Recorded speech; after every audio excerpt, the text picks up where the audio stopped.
Hello ladies and gentlemen, welcome to Vampyr, the first stream. I am your host, Iron Dragon. Thank you to everyone for showing up and supporting. And, yeah, this is basically a story about a doctor, of all things, who gets turned. Warning, even if based on proven medical knowledge from 1918, Vampyr sometimes takes liberties when establishing links between scientific theories and supernatural creatures for theatrical purposes. In other words, do not try to cure any disease with any of the recipes shown in this video game. And no rats were harmed during the making of this game. You do have to take responsibility for your actions because they do affect gameplay. I'm going to try for the best ending, but I might only get the second best ending. There's 2 good endings and 2 bad endings. And the best ending requires you to not kill any humans. The second best ending requires you to not kill too many of them. So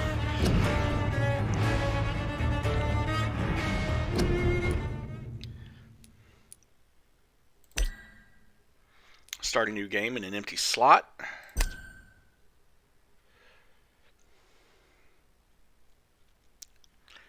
And you notice you have story mode, normal mode, and hard mode. Story mode, combat is extra easy. There is no reward for finishing this mode without killing any citizens. In other words, you can get the good ending, but you can't get the best ending.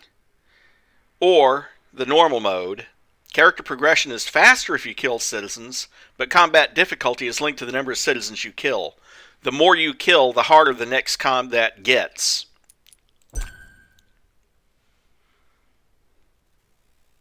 "12 dreams for the Red Queen under crown of stone. 8 voracious beasts born from 8 restless nights. 4 nails piercing the flesh of the sinner. 1 prayer for the summoned, called by this song.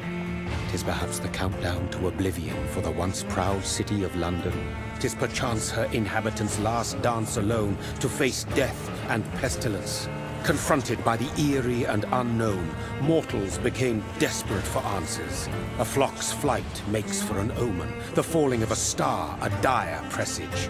Turning to priests for interpretation when there was no reason to be found. When religion failed, men turned to science.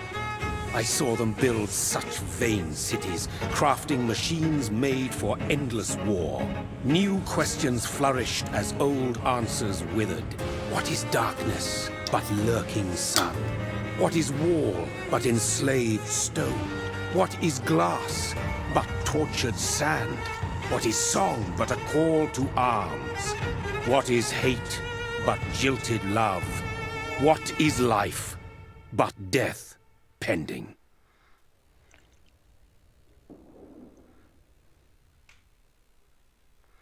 Death. Yes, it is actually. I forget which company did it, but it was ported. Sacred tree. Mortality was believed to be God's punishment, a righteous snare to keep mankind from ascending to the stars. They were all so wrong. Death is not a wicked thing, nor some holy retribution. A true punishment would be to never know its sweet kiss. Awaken from the harshness and be born once more.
Not exactly the best wake-up call.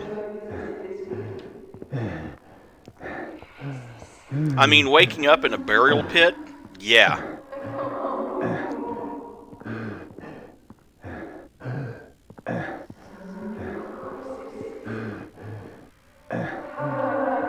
Thirsty. So thirsty.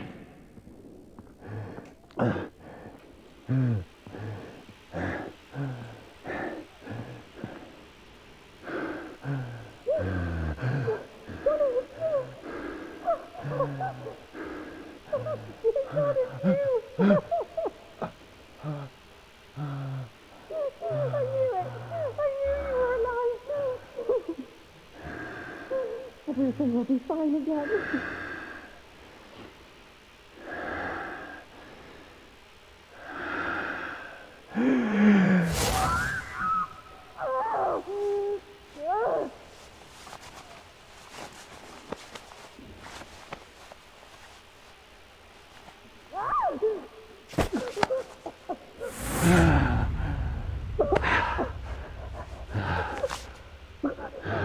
Yeah, you don't have a choice on that one. My sweet brother. What have you done? Mary! Oh, no! Mary!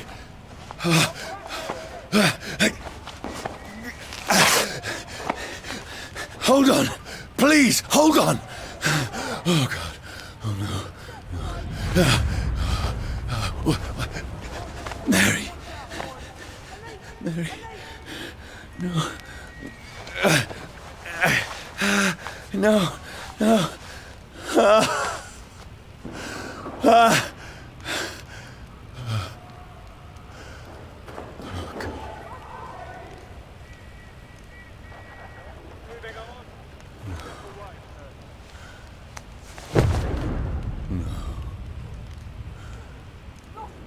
What have I done? This horror. It's a nightmare.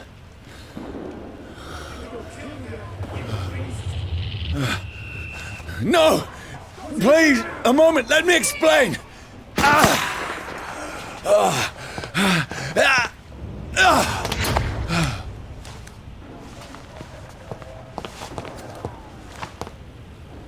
These patrols are after me! No! No! Don't shoot! This is a nightmare! I need to get out of here!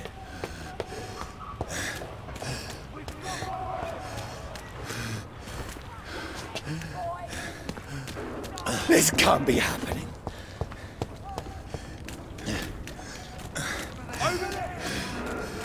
No! Please! Stop! I mean you no harm! Monster!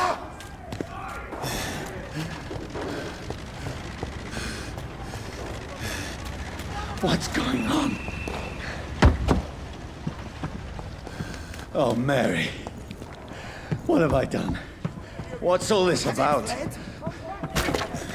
Shit, where'd it go? Now, I can defend myself.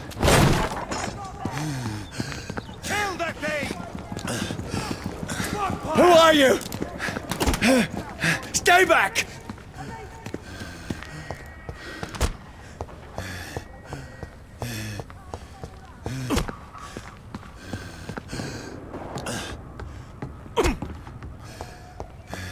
Who are you? Stupid beast!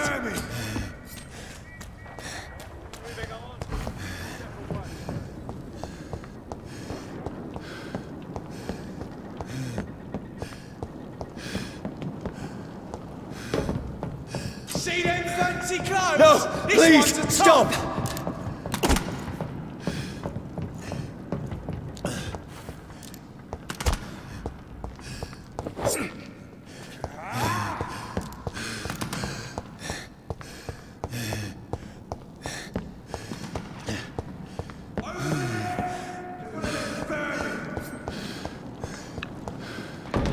Okay, so is there a way out of here without killing people?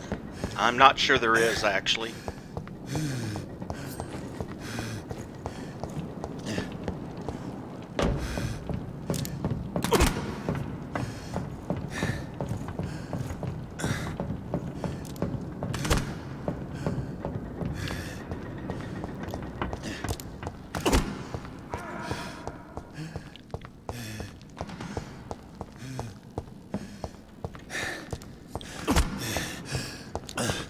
And yet, white vampires can't jump. So I can't climb to a higher position.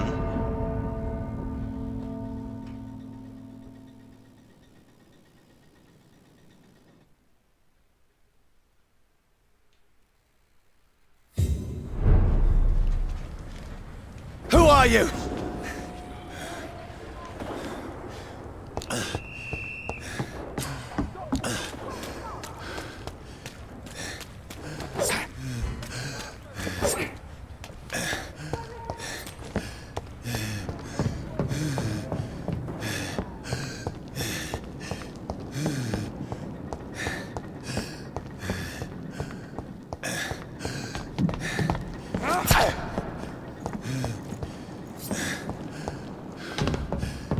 Get them weapons ready! We found one!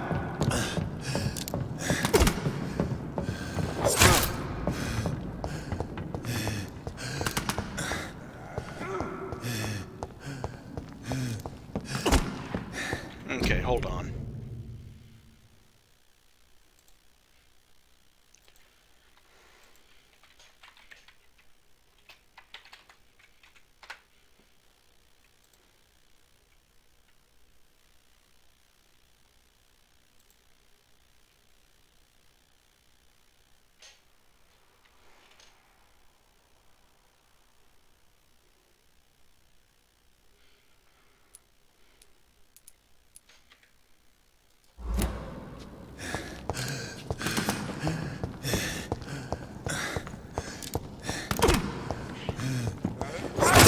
Who are you? He's dead!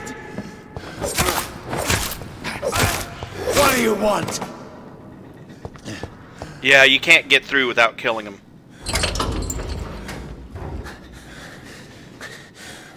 I mean you no harm. I need help. Die, you fucking leech!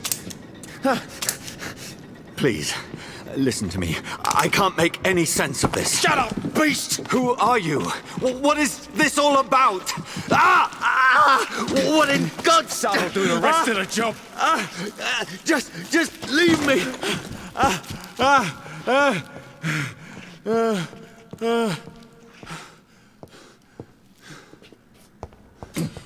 The sun.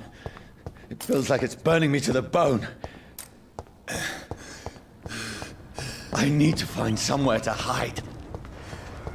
Right now, it's one of them. Let me go!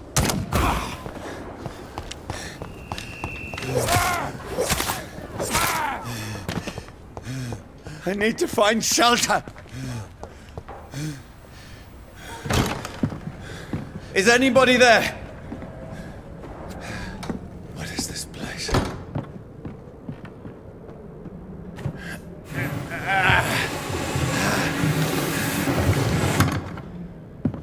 The place seems abandoned. I should be safe enough here.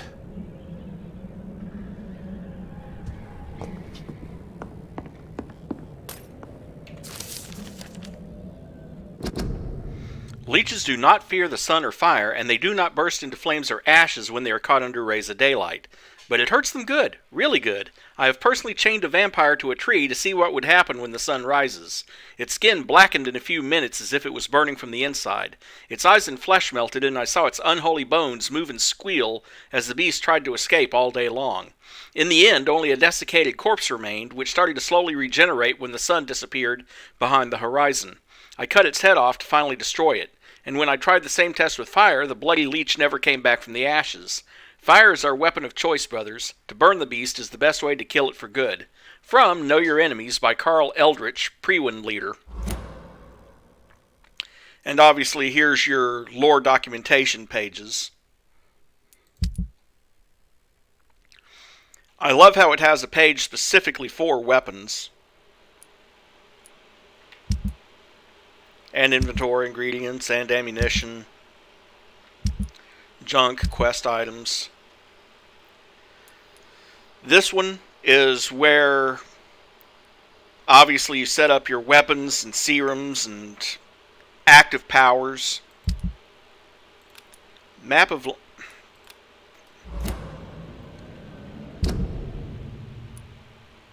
see.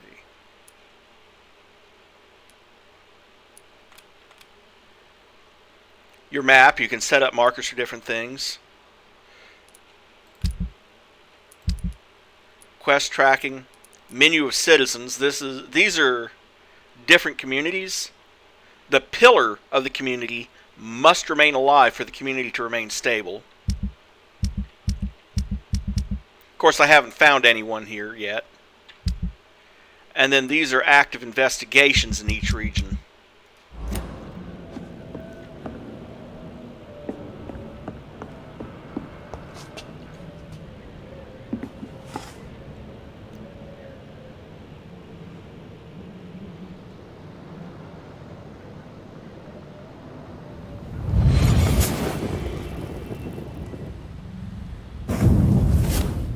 Brother, what have you done? Mary! Mary! Mary, I'm sorry. Whoever did this to us, I will find them.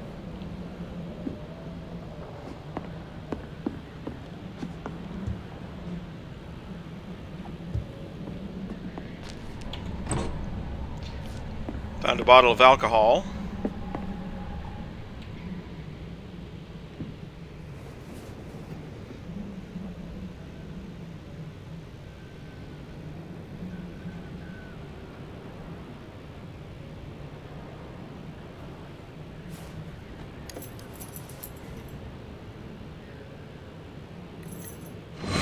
Wait, this one's dressed up fancy. Let's run through his pockets. Picking the dead's pockets? Are you serious? I've still a rent to pay. He's got no more responsibilities. What's this? Gold watch. Beautiful it is. We fancy it and share the takings. I suppose we are undertakers. Now, give him an Eve.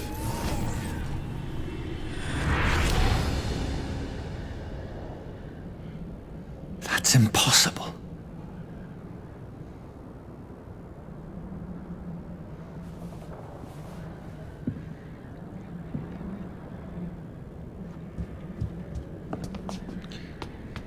A watch, and of course you can sell stuff like that to get money for weapons and other stuff.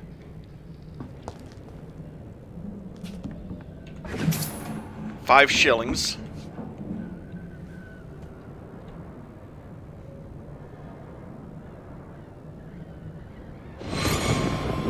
12 dreams for the Red Queen that sleeps under crown of stone, that she might linger longer, her eyes as white as snow. Who goes there? A prayer for the summoned by warrior song. A child born from darkness must take scent of his path. Who's there? Are you referring to me?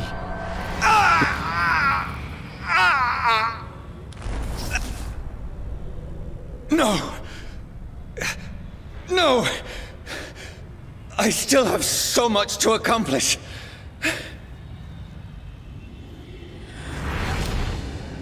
I still have so much left that needs doing.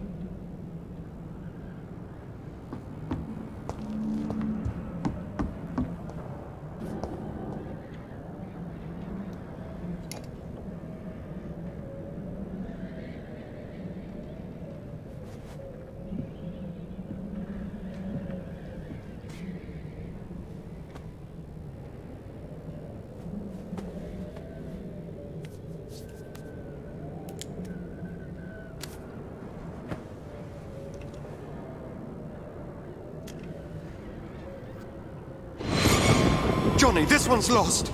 We need to leave. And now! No! There's time. I can save him. That's the enemy coming! The orders are to evacuate the hospital! Done.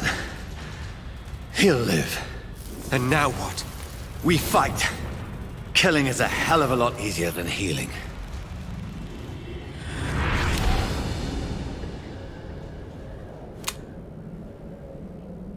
No, it never got easy.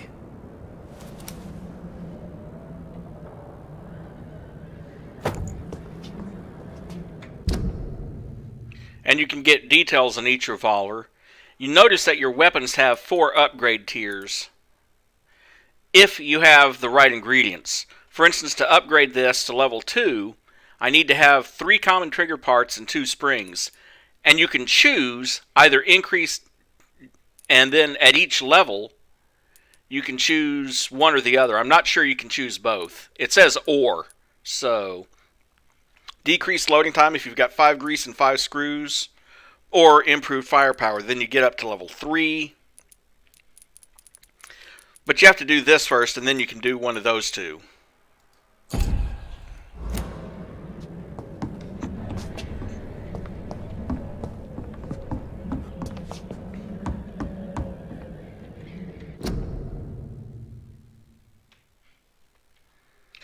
And yes, Mary, I have played this before. Bloody Diary, 15th October. Bad sleep, Becky coughed all night and the fever made her delirious. I heard a loud noise in the morning. It's a big machine some men bought by the banks to dig a big hole in the ground. It was some sort of mechanical shovel. Maybe I could go there and ask for some work? Becky needs medicine. 16th October. I talked to the men with a mechanical shovel. They told me they're digging mass graves all around London. Safety measures, apparently. Is there a new epidemic? Is the flu coming back? They had no work for me. Becky slept a little last night. The foundry has been closed and there are no more jobs nearby. 19th October. I went to London to find some groceries and drugs. No trains. It took me the whole day to cross the Thames and come back. Becky seemed better. I made a soup she ate. I found no drugs, only a few syringes and some sleeping pills on the black market. We have no money left. Perhaps I could go to the Pembroke Hospital tomorrow, but it's so far and I fear leaving my wife for so long. Later, 19th October. Becky threw up the meal a few hours after she ate. She is so frail now it makes me cry. She says she hears voices outside at night. She says she wants to eat meat. Where would I find meat? Tomorrow I'll barricade the house to protect us from looters.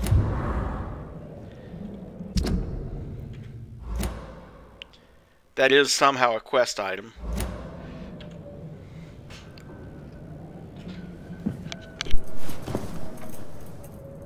This makes no sense. None of it. No sense at all.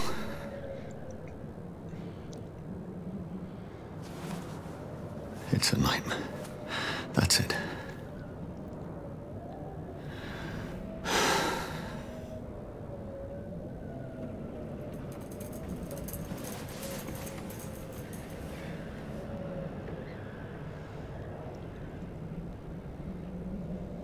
So be it.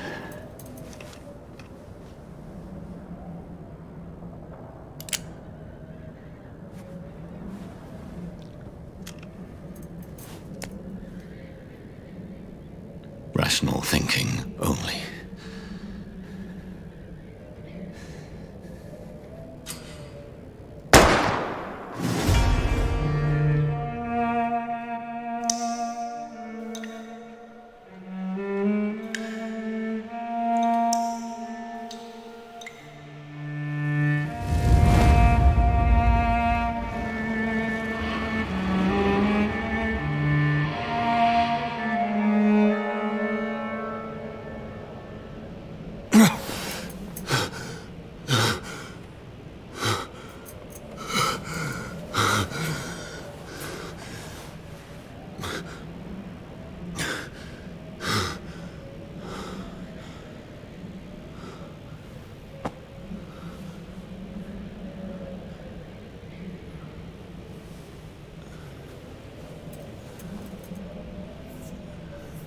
This is absolute madness. I've lost touch with the real. Madness it is, as mad as the moon, who changes blood in sunlight into a glowing reflection. Hideout beds allow you to evolve and rest. Spend experience points to level up and improve your vampiric skills. Now you have to take autophagy, or autophagy, which is 200 points of healing. Costs 10 blood every time you use it. And of course I can't upgrade to that. I need 1300 X. Well, I can if I want to. But I do have to get that. And then I don't have enough for that. 1140 XP out of 1300? No.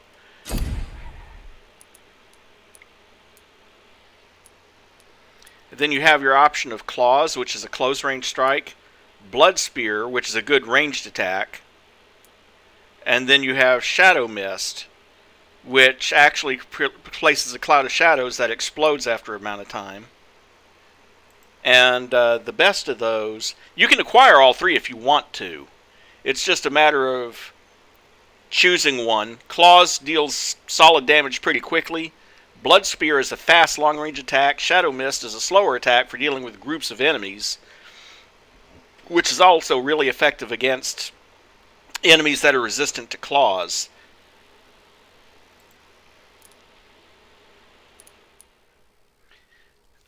I mean, look at that, 220 damage. The one problem to having a spear made of blood is obviously it requires blood.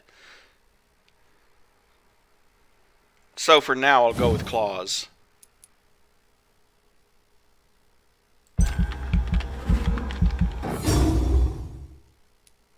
And again, it improves over time, 265. Then you have either or,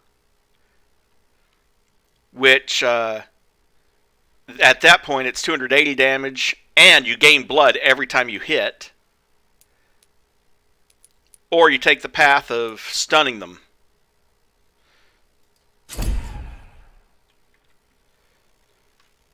So I mean, all of them are like that. Plus, you can, if you have the XP, which I don't, you can improve your endurance and health, your blood capacity, and your thirst, your blood absorption using bite in combat.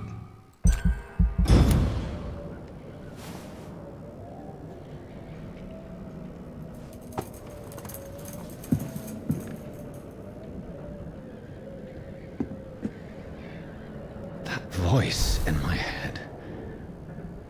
If I'm not mad, then it must belong to the one who made me what I am. I must find him to understand what I have become.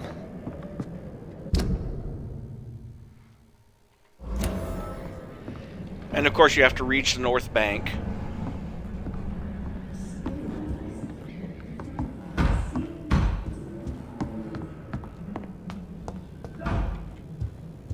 Where is it? It's closed. These people want me dead. I need to leave now.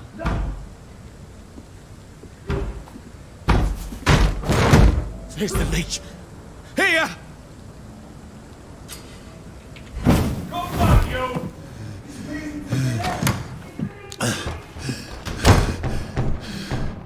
My head's spinning. Oi! Come out, you coward! I cannot enter. Clever fucking beasts! And like I said, white vampires can't jump, but they can do that shadow thing that he just did.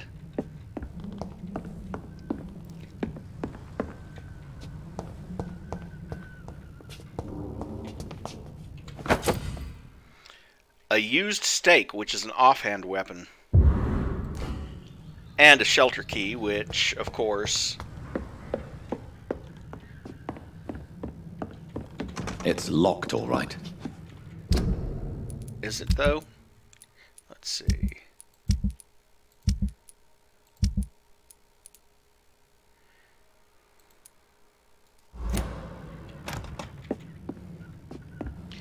Okay, well, guess it stays locked. The shelter key must be for that door. See if there's anything else.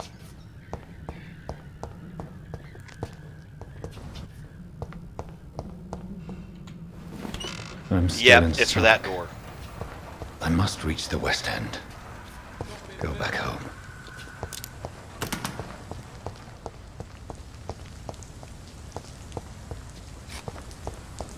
It's locked.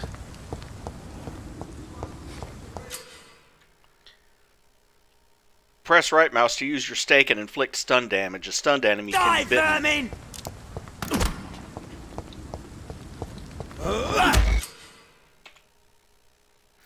Press F to bite a stunned enemy. Biting an enemy provides you with blood to use skills and also refills your health gauge.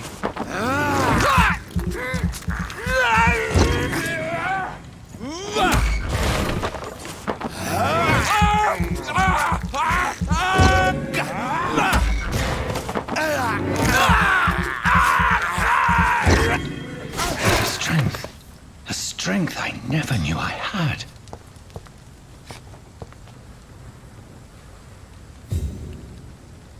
Not been bitten.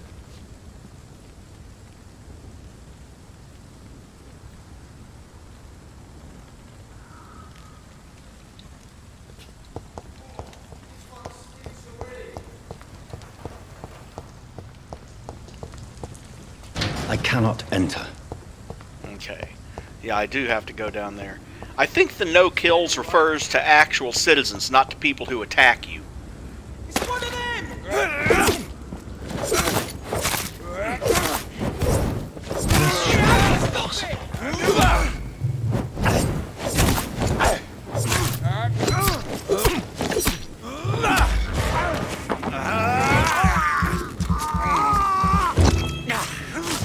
Sinew, every fiber of my being is afire.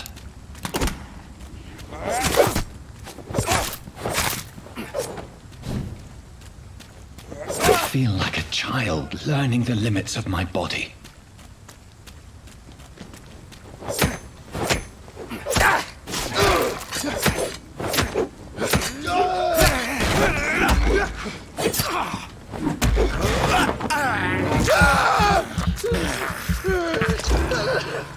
My strength, my reflexes. I'm not human anymore.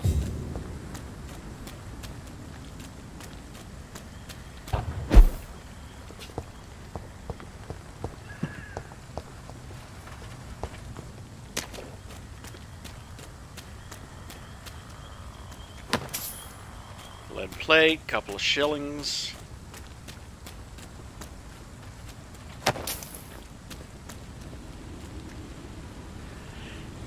It probably is D-Factor.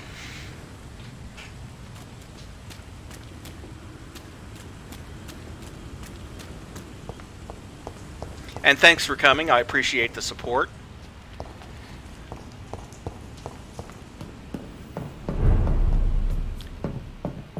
Southwark Bridge. Status stable.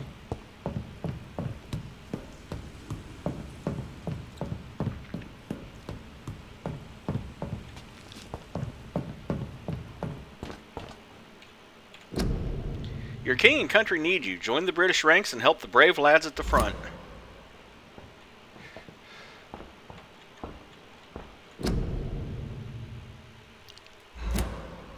My poor sister. If only I had controlled my need for blood.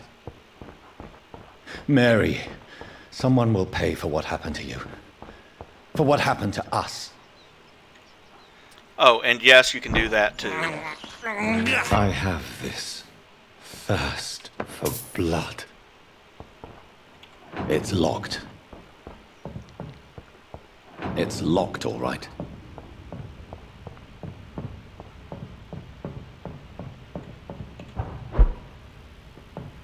The dizziness from the jump. I can now control it. It's locked. I cannot enter. I think you have to come back this way at some point later, if I remember correctly, as part of one of your investigations.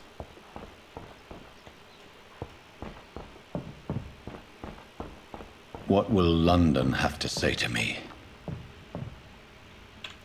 Oh, hey, 10 shillings. Yeah, you can suck on rats, but he's got full blood, so he doesn't need it. It's locked. I've so many questions unanswered.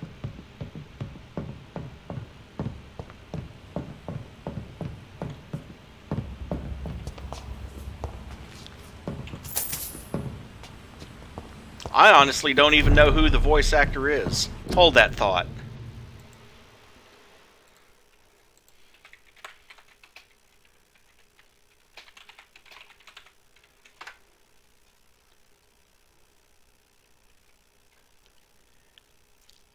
Anthony Howell. I wonder what other credits he might have.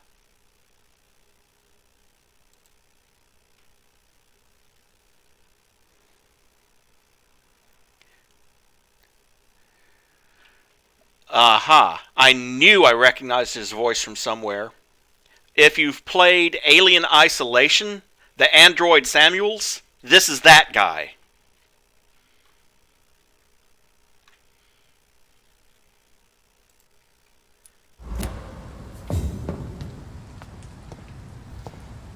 Another corpse. Have the very streets of London become a mausoleum?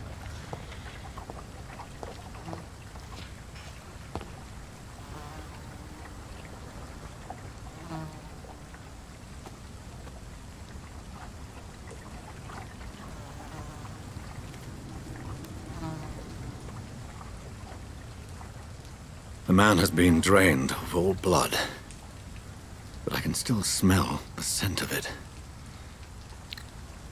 You sure it's not your own blood you're smelling? It's all over your shirt. I follow the scent's trail. Perhaps it will lead me to my assailant. Fresh blood. The smell is so strong.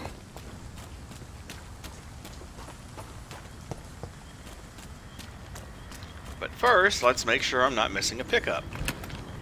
5 aluminum shards and 5 grease, which can be useful later for upgrading weapons and such.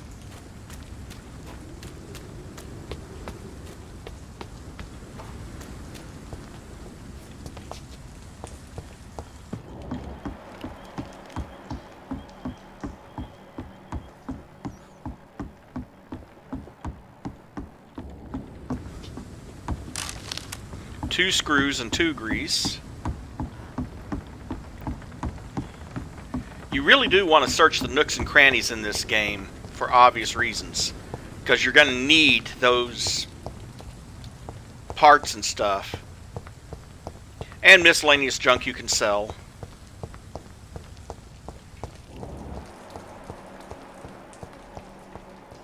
I cannot enter.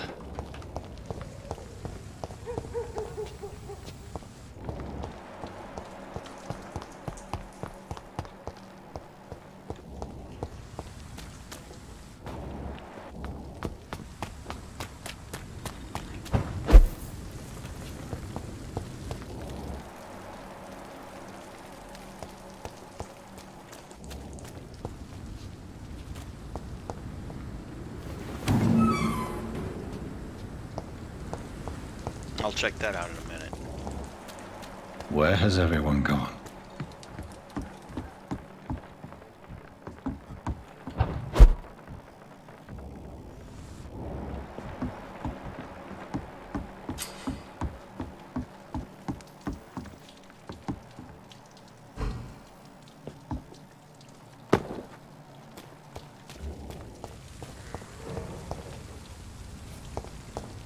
At last, a little life.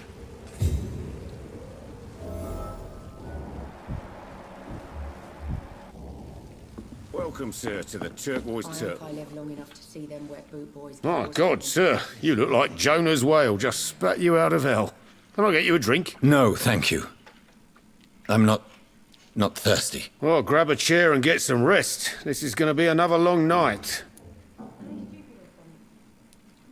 A long night. Why is it going to be a long night? You must be new around here.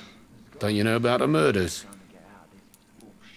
Tell me more about these murders. Every morning for the last few weeks, bodies have been found. And those poor sods didn't die of flu. Do the police have any leads on a suspect? Even before the outbreak, coppers never came round here. We're on our own. People die in these parts all the time, and no one cares. Where am I? Where is this place? You're at my bar, sir, the Turquoise Turtle. The last ray of light in this dangerous part of town. Aren't you scared? Scared of what? All the bad shit happens out on the foggy streets. And I never go outside. So you're open all night? Yep.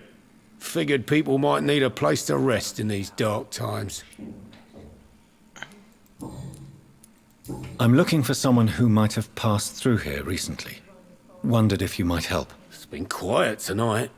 The only other person I've seen went straight up to his room. Thought it was kind of rude, actually. You mean he's still here? Well, yeah. He paid for the entire week. How long has he been here? He rented the room a few days ago and didn't say when he'd leave. Who is this man? What does he look like? Well, like a gentleman, I guess. Well-dressed, quite polite. A professor or something fancy like that. Always writing, reading notes. I need to meet this man. I have questions. Just climb the stairs and knock on the first door. I heard him open his window, so I guess he's still awake. And, Yes? no funny business, you hear me? This is a respectable establishment. Are they stupid or something? Good evening, sir. I wondered if I could ask for your help. Wow, you look like you need a drink. Yes. I apologize for my outfit. It's been a long night. Been there, seen that. Don't worry, things can only get worse. What's going on around here? It's like everybody is hiding. You must be new here. Have you not heard about the murders? Everybody fears the return of the sewer dog. Who is this sewer dog? It's the local bogeyman. Convenient answer for every crime that happened for decades. You murdered someone, blame the sewer dog, eh? You make it sound like it's a fairy tale. People will always believe in monsters. It's easier than accepting their own darkness. We can all be monsters. Has anybody entered the bar recently? Can't say. Sorry. I spent the night making love to that gorgeous bottle, see? This is important, sir. Are you sure no one has come in here in the last few hours? I don't know and I don't care. This is a free country. People still have the right to come and go, don't they? I'll leave you to your bottle then.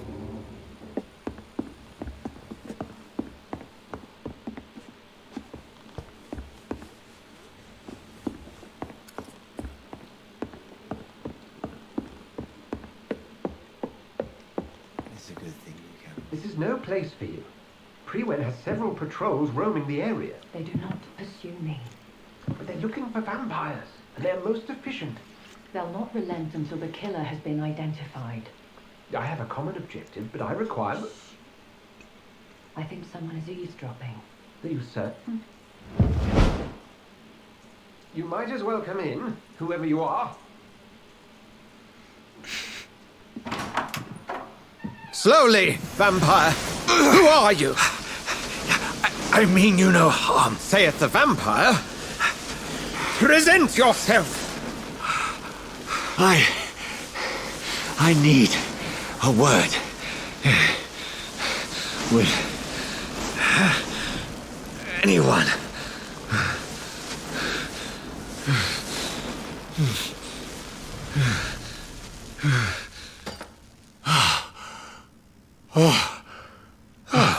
Well, that's something I can do for you.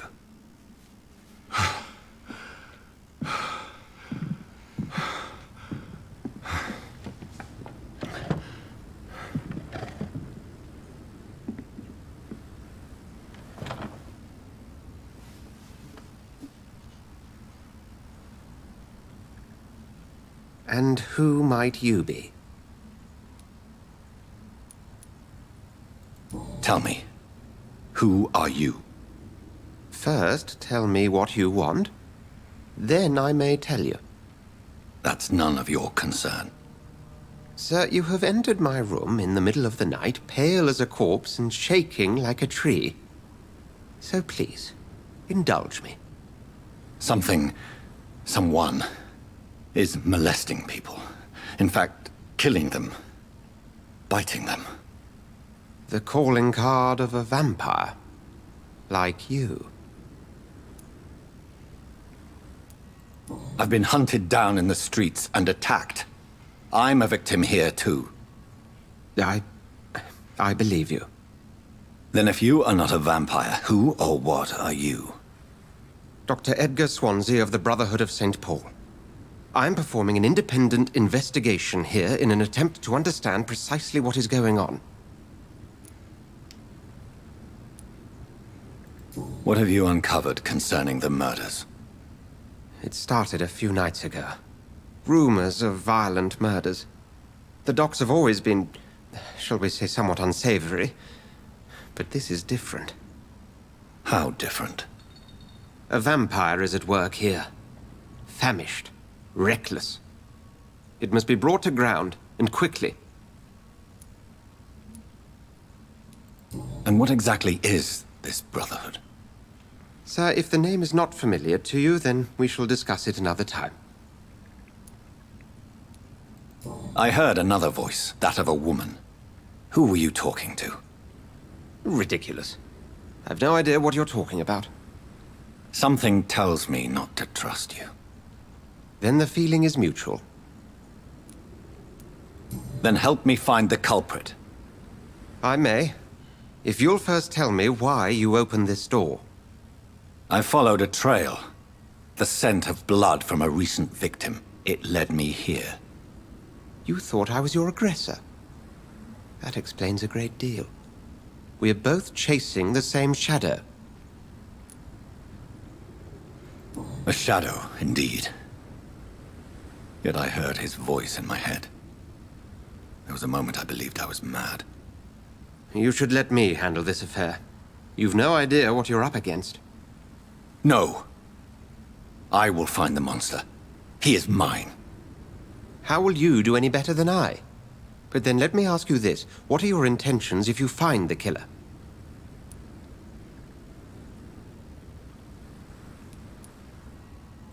I will at last have the answers to my questions. Then I can only wish you good hunting. And pray we shall meet again.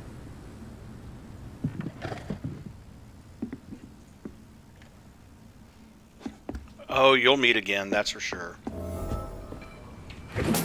Hey, mind if I rifle through the doors for some shillings? Apparently he doesn't care. They're not his shillings. It's locked.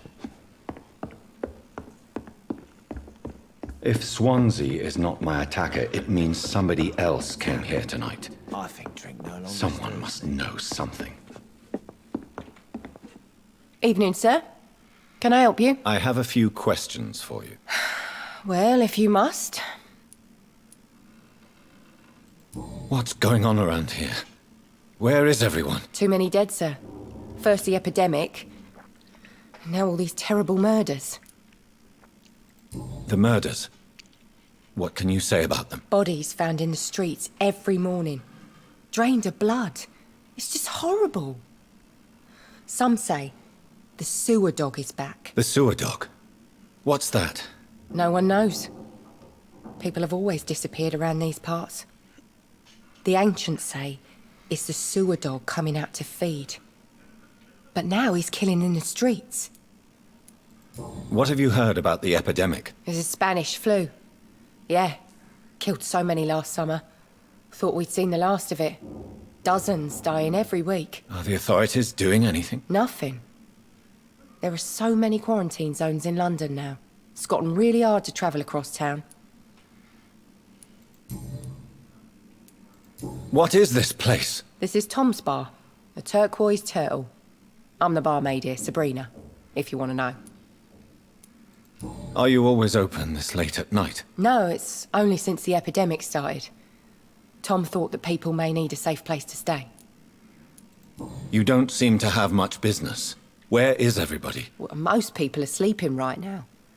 And those that are awake tend to avoid going out. What with the murders and all. I just want to talk. I didn't mean to scare you. I'm not afraid, sir. It's just I've other customers to take care of. I only see one customer. Oh. Well, yeah, of course. I mean, I best check on them. I spoke to Dr. Swansea. He's not the man I'm looking for. Now, I want the truth. The truth? What do you mean? I suspect that someone else was here tonight, and I don't think Tom wants to tell me about it. I'm just the barmaid here, okay? If Tom says you're the only visitor we had, then you're the only visitor we had. I can feel your fear, madam. Please, tell me what's going on. It's Will. William Bishop. He came in here earlier tonight and he... Well, I thought he was going to clock someone. What happened tonight? He was dead drunk, as usual. My God, his eyes. His face. He must have caught something awful. He shouted and cried. It was terrible. Why are you so afraid? I mean, his skin. His hands. I scrubbed every glass and every chair that he touched. God, I hope it's not contagious. Tell me about this William Bishop. Will was a sailor who worked at the canning factory before he lost that job. A nice bloke, really. He's never been violent. Until tonight. Why keep it a secret? Why not tell me about it? Tom's nothing if not loyal. After Will lost his job, he offered him one ear. They used to be good mates. But recently, well... Will started to get very aggressive. I see. Thank you for your candor. I'll be sure to talk to Tom. You just discovered a hint. It reveals a secret about a citizen or someone related to them. And again, if you open the menu... Yeah, fine. And see if you can unlock all the secrets about Sabrina Cavendish. There you go. So you know they're linked. Tom and William Bishop used to be good friends. Don't know anything about her. But you get XP. See, that's the thing. One of the things about this game, you get XP from draining these people... But at the other end of the spectrum, you don't want to. So it's kind of this balancing act. How fast do you want to improve your XP versus how many people are you willing to drain?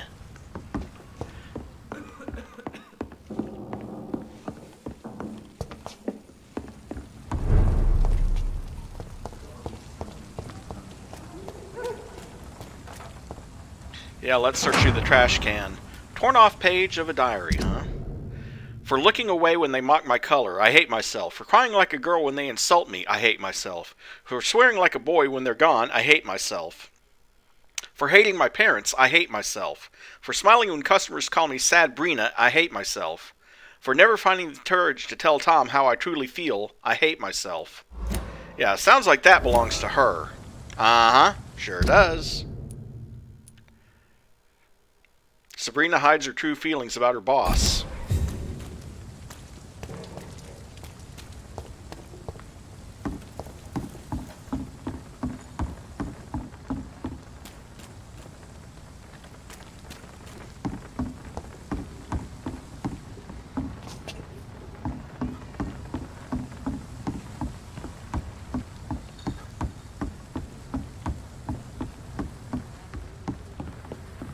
It's locked, all right.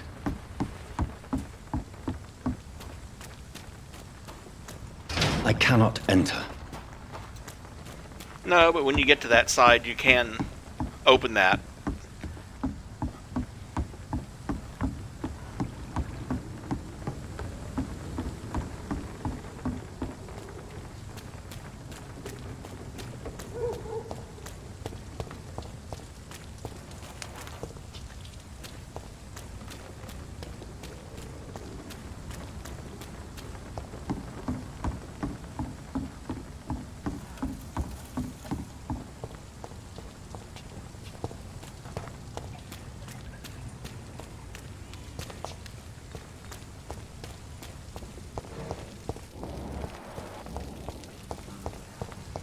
I will get to the bottom of this intrigue.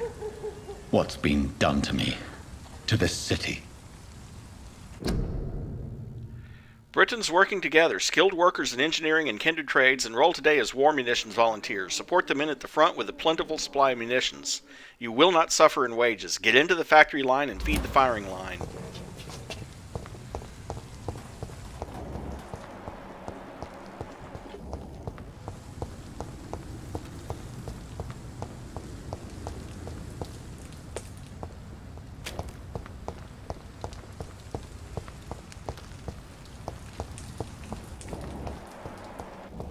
Oh, that door's locked. Can't get into that.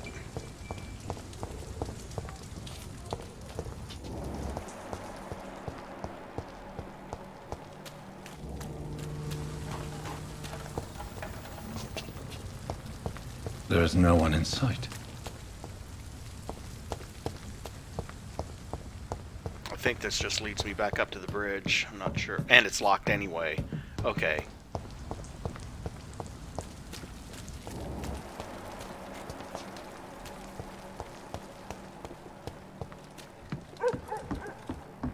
According to the blood patterns, that's where the victim was attacked. So that must be the killer's trail.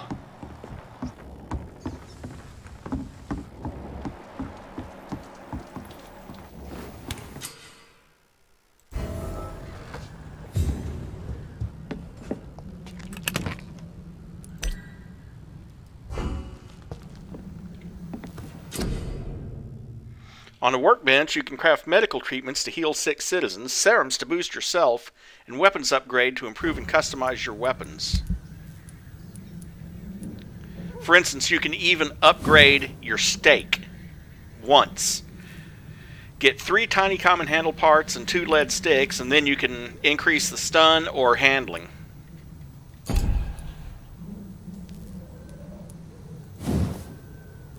And you can improve the machete once to enhance the damage you're handling.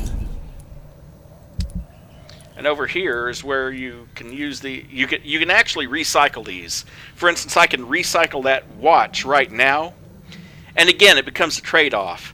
You can either sell it for shillings, or you can take it apart, and in this case, you get springs, screws, and grease. But I don't think I have enough to recycle that... handle part, trigger part, can't get downstairs.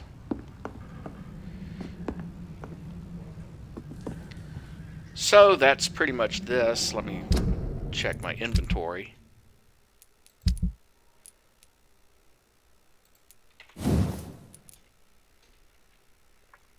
Yeah, I need more trigger parts for that.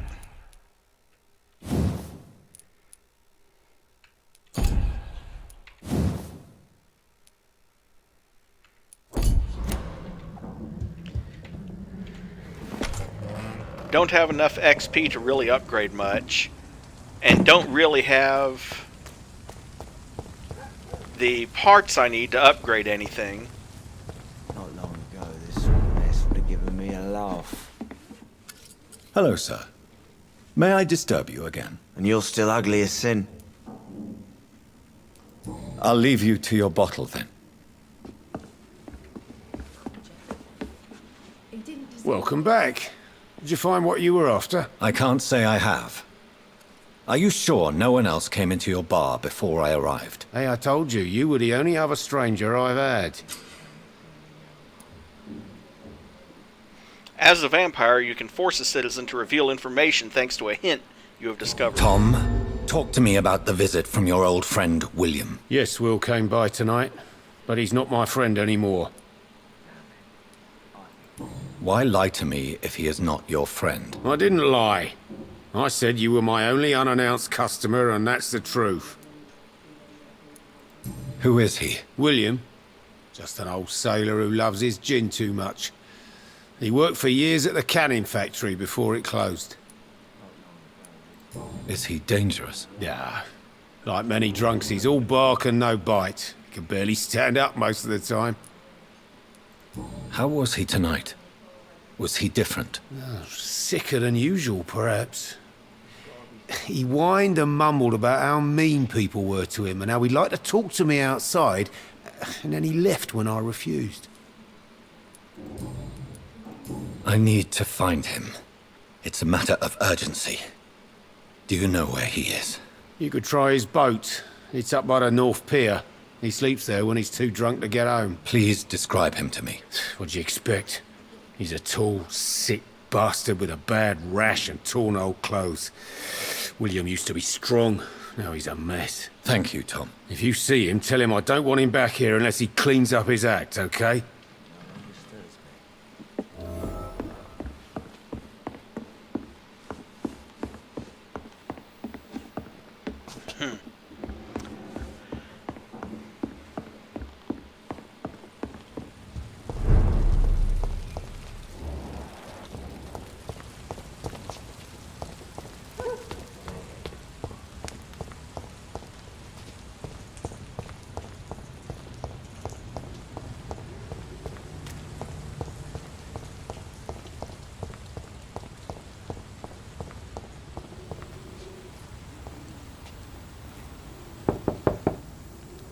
No one's there. There'll be someone there during, I think, later. But I'm not, but not right now, it's empty. That's a nice thing. That's something that's kind of cool about the game. You don't normally break and enter. It's not like a lot of adventure games where you basically go anywhere you want and steal anything you want. Oh, I've already been back here. Like,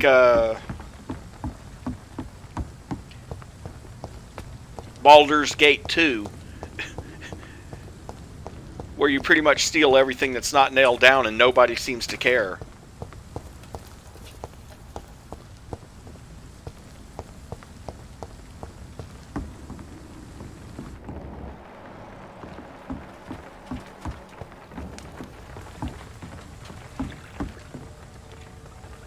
The body is still warm. This man has just been drained of blood.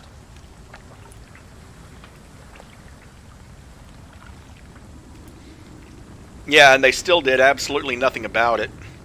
And yeah, you're right about that, D-Factor. I have played Gothic, although I haven't played 2 or 3. Basically, if anyone sees you take anything, you're going to have combat. What's this? Some sort of note. Pre-win orders. 30th October from G. McCullum to Docks Patrols. Object, multiple deaths in the docks region. We believe a leech is involved. Locate the beast, purge it, and quickly. Warning, according to recent reports, this vampire is very violent.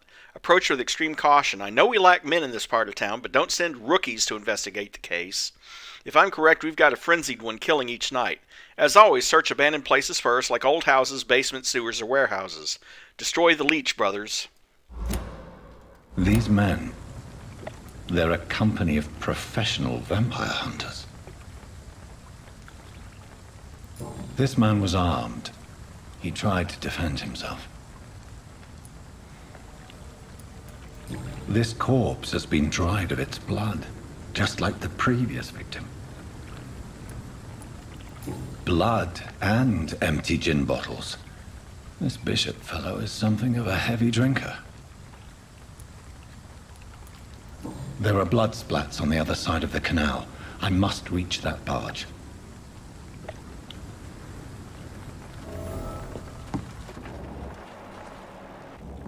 Well, that's certainly easy when you can do that.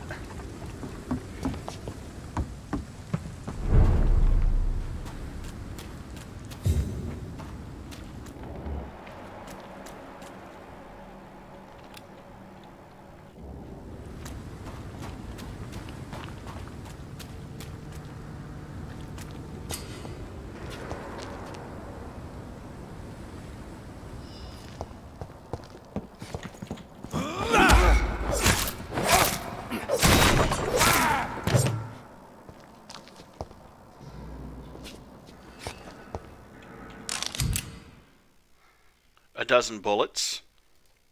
Ammunition crate. Good. I may need a lot of bullets.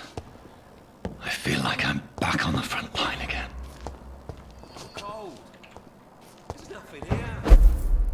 Let's head back to a warm fire.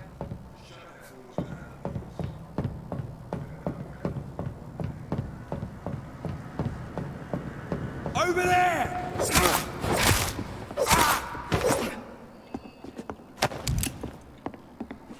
2 shillings and a shotgun shell. 2 lead plates and 4 aluminum shards. Fair enough, Tom. But why do they hide where it's so damn cold?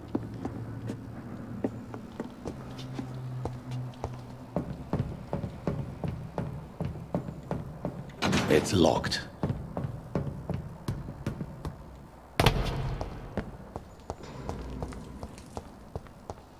And that's locked.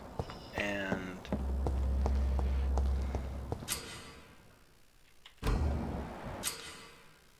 some enemies are more resistant to certain types of damage. There's 4 types of resistances: melee, ranged, blood, and shadow. Orange indicates a medium resistance, red indicates a high resistance. And he's level 4, which means he's higher level than me. But I'm going to have to melee him. That guy, level 3, he's ranged resistant only. Crush the leaf, boys! Pay for this!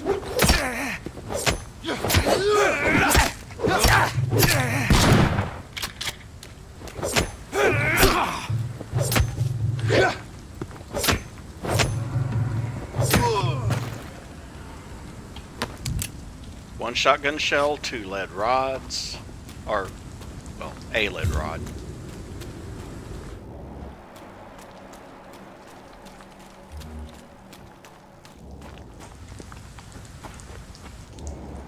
Another pre-one gunner over there.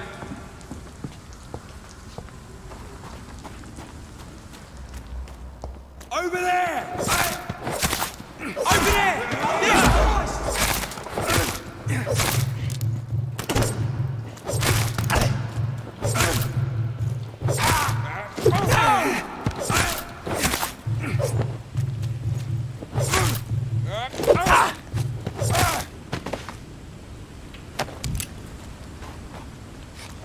More bullets.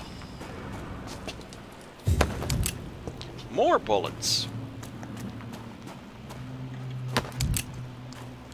Even more bullets. Wow. New practices, new tactics, new collectible.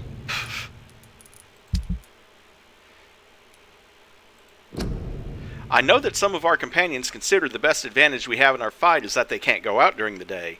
Thus, we can hunt them down when they hide, powerless in their sleep.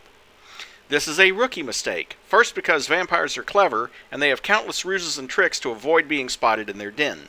Second, because they deploy deadly traps to kill intruders in what they consider their most precious sanctuary. It would cost us too much men and too much time to explore and eradicate vampires in their hideouts.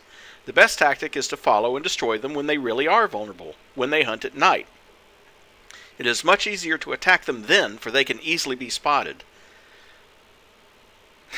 That's why the Guard of Priwen must evolve and deploy new tactics to hunt leeches, small and mobile patrols, tactics based on technological advantages, modern communications. We can learn many things from the war in France, new strategy, new equipment, and new weaponry. Grenades, white phosphorus, ultraviolet light, bulletproof vests, and flamethrower. It is time for the Guard to embrace the 20th century. From A New War by Jeffrey McCullum, Priwen leader. Yeah, I wonder what they would make of... I sometimes wonder about that, what people would make of truly modern equipment. You know, what people from that time period would think. Like, you know, go back to 1918 and show them a M16 or something.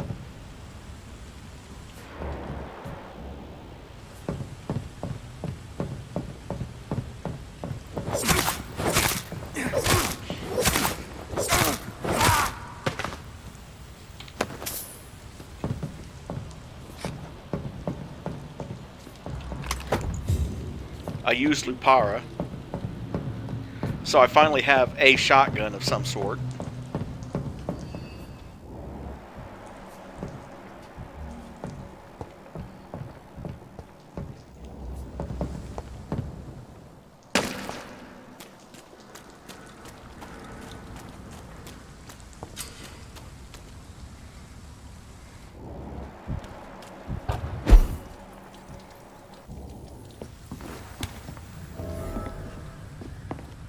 Yet another hideout. 3 common handle parts, 3 lead plates. That will help.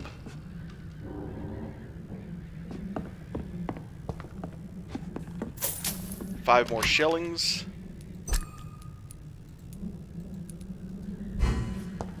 Okay, let's see what we got.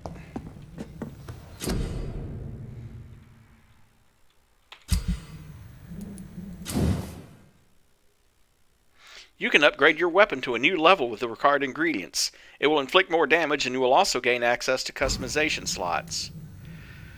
Well, I can upgrade my machete.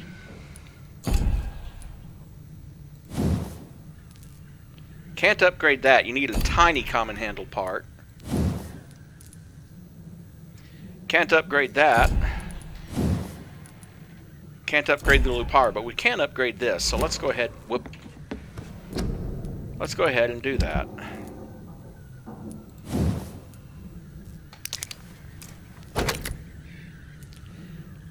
And then with enough aluminum powder, we can upgrade the damage by 10%, or decrease stamina consumption by 10%.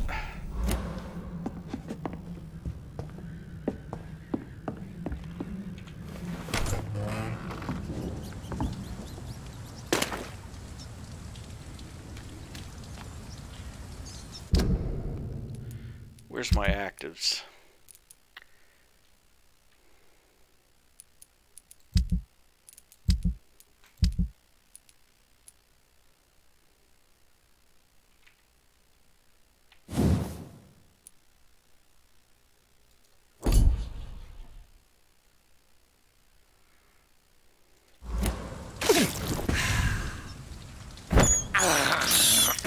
I can't believe I'm doing this.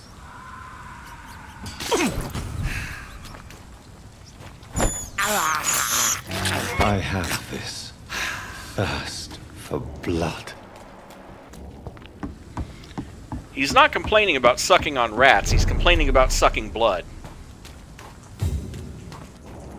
Fresh blood. The whole building reeks of it. The scent is so strong it makes me dizzy. One lead rod. I'll not betray your trust. Is this first, you see? I'll need a drink. I'm so thirsty, William. A used scythe. My first two-handed weapon. Equip a two-handed weapon and press right mouse to use its special ability. The scythe, for instance, can be used to parry an incoming attack, inflicting heavy stun damage if timed correctly.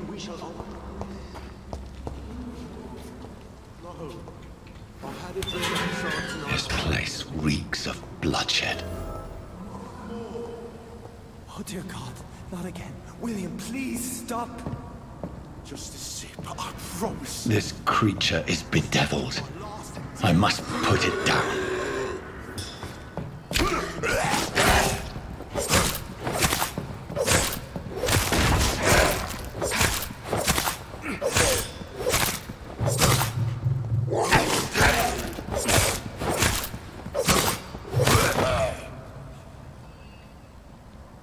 And I gotta use bludgeon off of them. 2 lead rods, 5 aluminum shards. William was an honorable man. I could have saved him. Mr. Hampton, are you in there? I knew him well, another lost soul, a kindred spirit. Sir, listen to the sound of my voice. I'm a doctor. You're suffering from shock. I must return to my flock. They'll stray without me.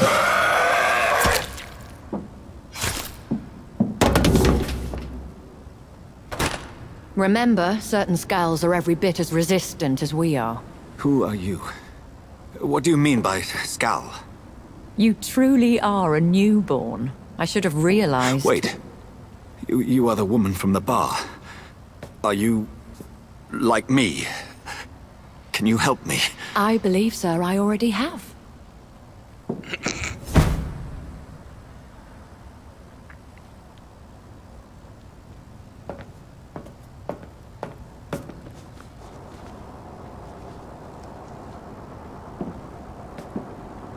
By George and the Saints, you've solved the mystery of these terrible murders. Patience, good fellows, I've come to offer help.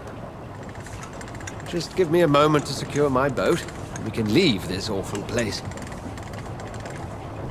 William was not the evil man they claimed. He was just taken by the thirst. He needed his drink. This man requires medical attention. We'll see he gets to the nearest hospital. No, please, I must tend to my fold. My flock needs me. There, sir. Go with the good Dr. Swansea. He's resourceful, and I'm sure he'll take good care of you.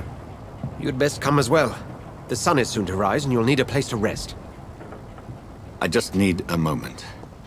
If I can learn something about what has happened to William, I'll be a step closer to understanding what happened to me.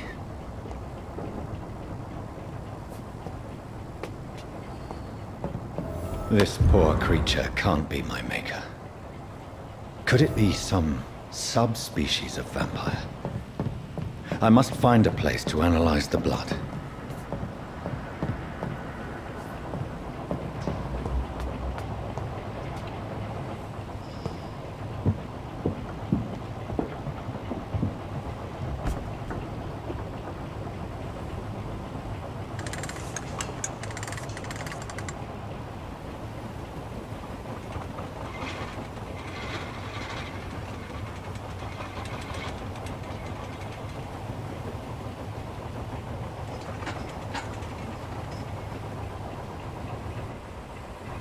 Where are we headed? We're on our way to the Pembroke Hospital. It's just across the canal. They'll have a bed for poor Mr. Hampton. William was... What manner of creature was he? Predator, prey, villain, and victim. Who can say? The important thing is that he's been stopped. Duly noted. And the woman?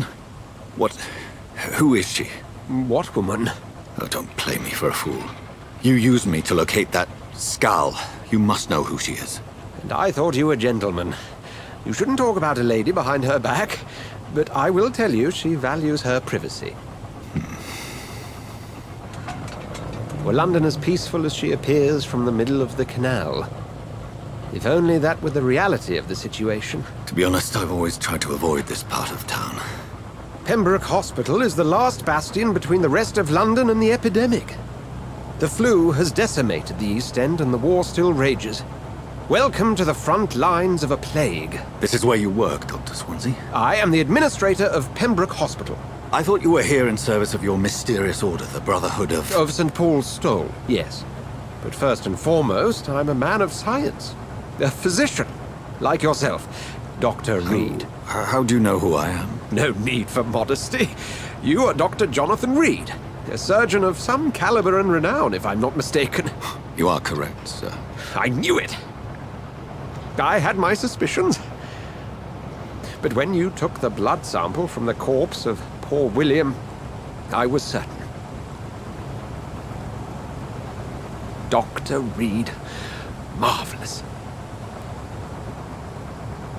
Have we met? I attended 3 of your seminars before the war.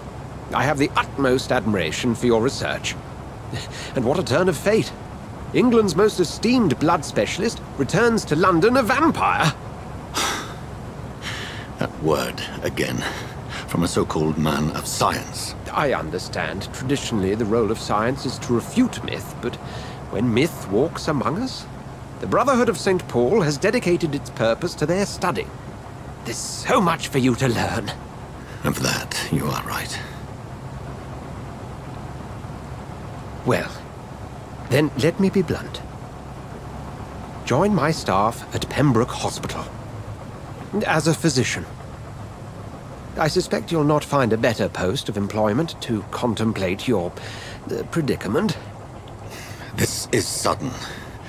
I was returning home to see my sickly mother.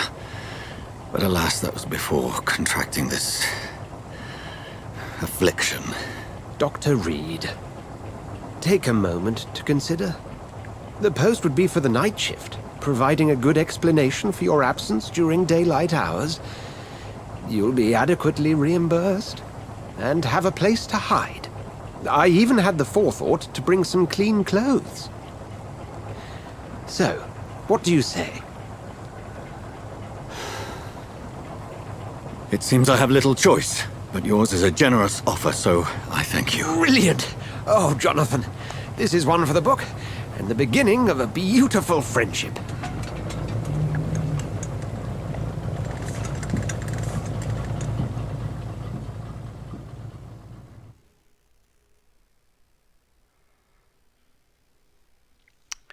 Yeah, especially after you shot yourself through the chest.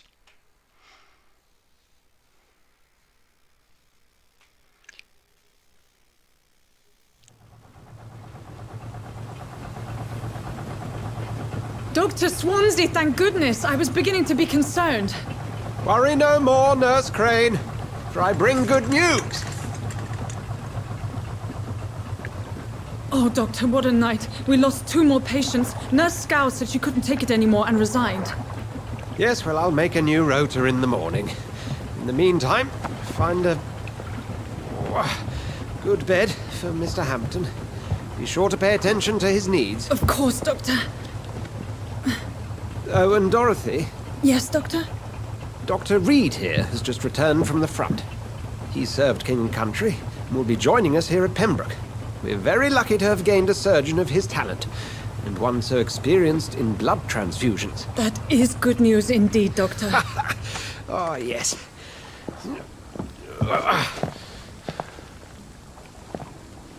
Here at Pembroke, it's not what we have, but what we haven't. It's only thanks to Nurse Crane and the staff that our ship doesn't sink. If you have any questions, just ask her. Duly noted. Thank you. Your assistance is required, Dr. Swansea, immediately. Welcome aboard, Jonathan. We'll catch up after my rounds. Coming, Nurse Crane. I'm coming.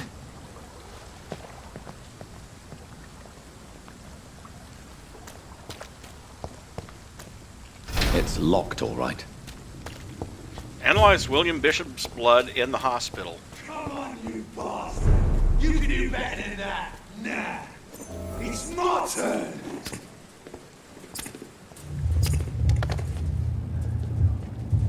Rotten or pristine, each heart contains the seeds of life. Drink at this river, dry it all.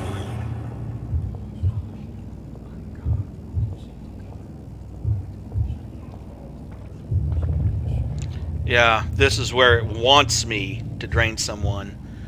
Of course, I don't have to. Gosh, that hurts. Oh, come on, you bastard! I won't bite. Sir, please. You've lost too much blood. Calm yourself. You think I didn't notice? Stop your staring and get me to an hospital, you arse! Insulting a good Samaritan. Not exactly the way to get rescued. All right, sorry. I am in pain here. Me guts are spilling out onto the street and you're yabbering on. Yes. That's a very nasty wound you've got there. Take my word, I am a doctor. Dr. Jonathan Reid. Name's Clay Cox. I'd appreciate you helping me to a better place, Doc. Follow me, Mr. Cox. Let me assist you to that better place. The blood quality indicates how much XP you will obtain from a particular citizen. The higher the blood quality, the more XP you get. To drink the blood of your prey, you first need to mesmerize them to lead them out of sight from others. Your mesmerize level must be equal or higher than the citizen's resistance. Press Q to mesmerize Clay.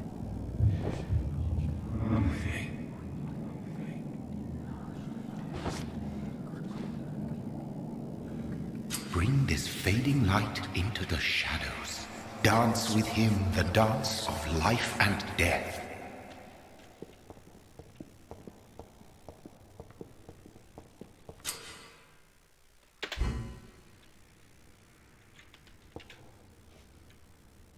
No more. Not tonight.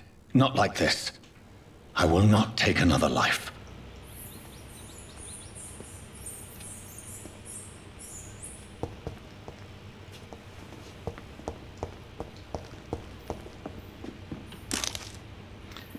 Part of that is a but thou must situation.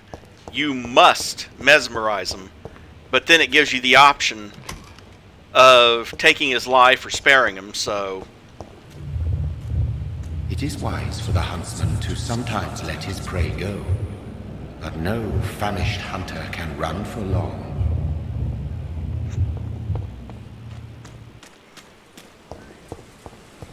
But hey, at least I got 2 tiny handle parts and 2 springs out of it.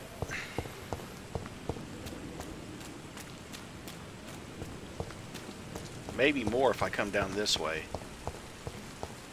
And yep. 2 aluminum powder.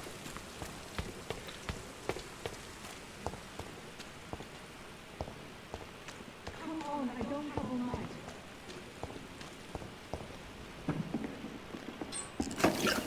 4 glass vials.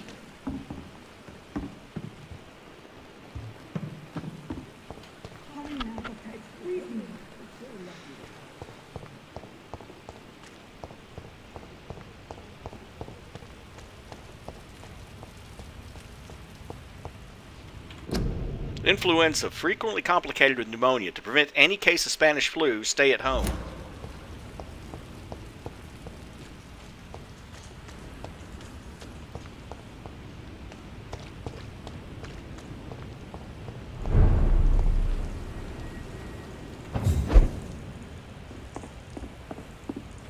I cannot enter. Yet.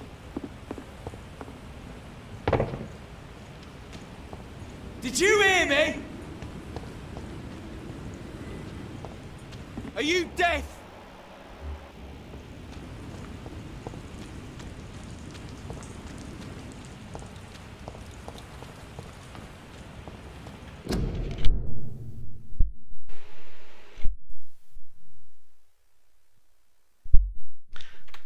Sorry for that. Had to mute my mic so I didn't sneeze right into it. And of course, Priwen is all around here.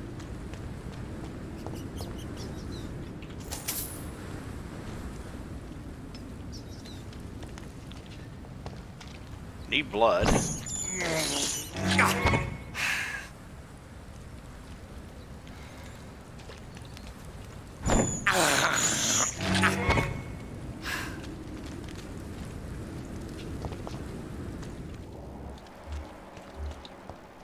Priwen rookie.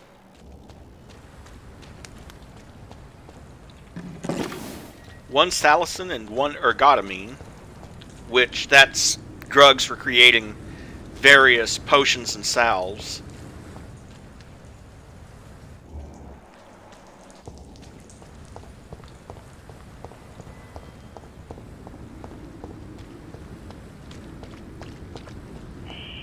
Scowl voices in the garden.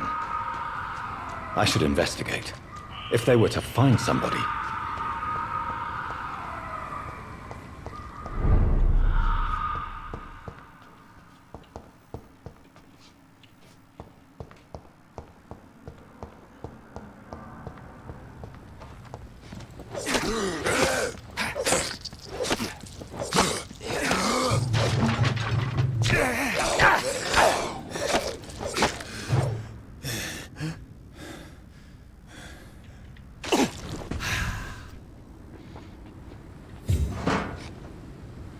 A lead stick.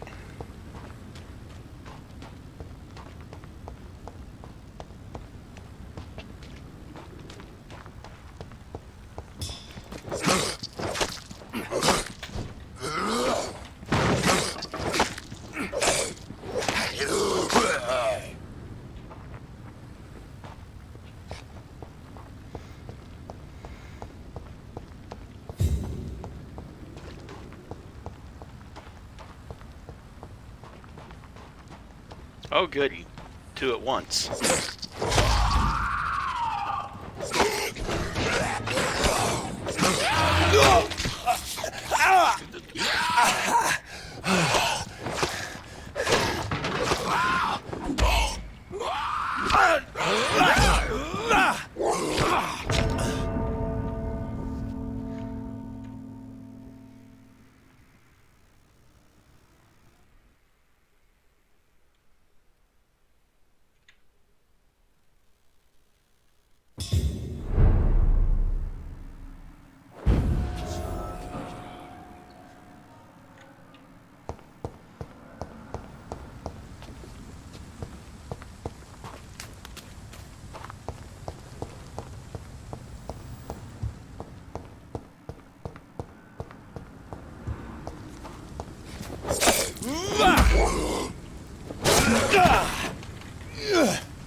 It is okay to drain a skull to death, by the way.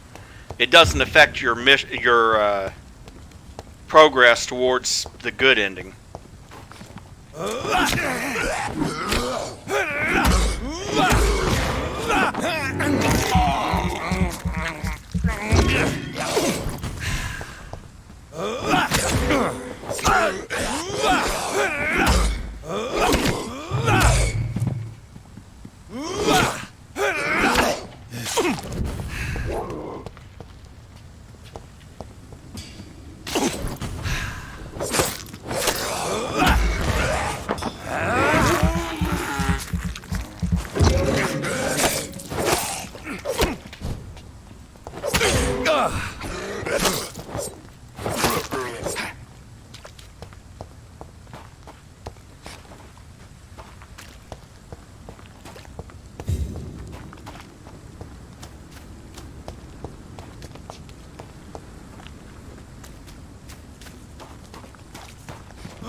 Oh, get off of me.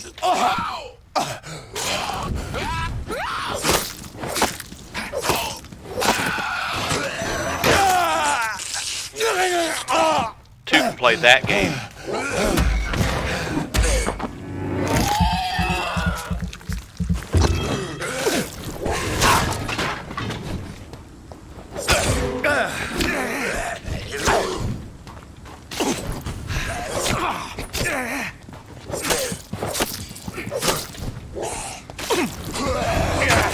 Get the hell off of me, asshole.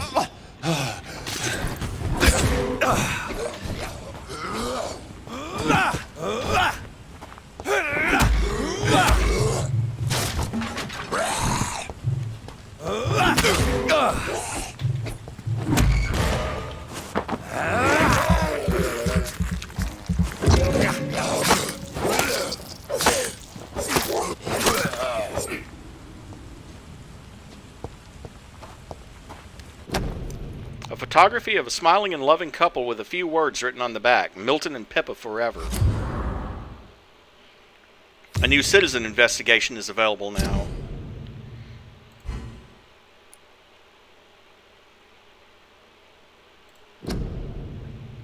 Found a wallet in the garden nearby the Pembroke Hospital, probably lost there by its owner, Milton. I'm sure he'll be glad to get it back.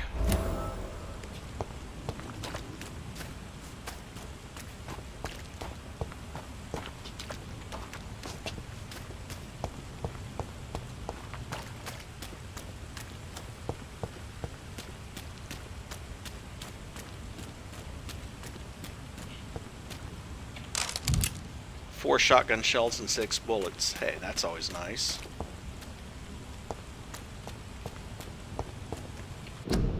Quarantine, contagious disease. One shall enter or leave quarantine area without written blank of the local health authority.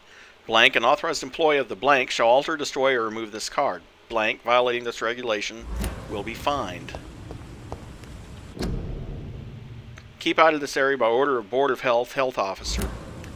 And you can't get in there anyway.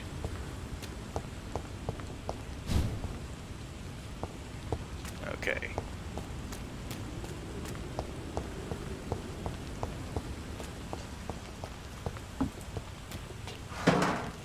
Two grease, 2 screws. Nice.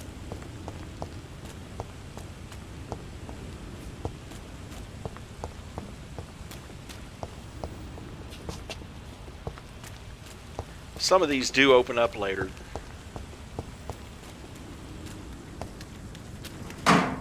Small bag of junk and 2 more screws.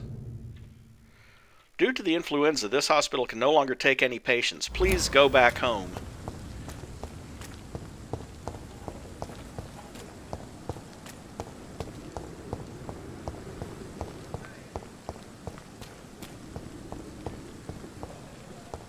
Of course, you have a haven in the hospital itself, so you'll get the opportunity to make upgrades and whatnot in there.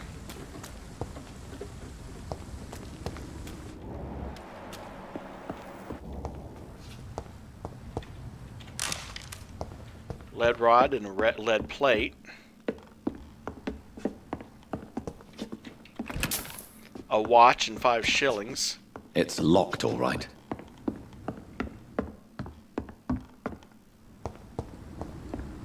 I think I found just about as much as I can at this point, so might as well proceed with the quest and go into the hospital.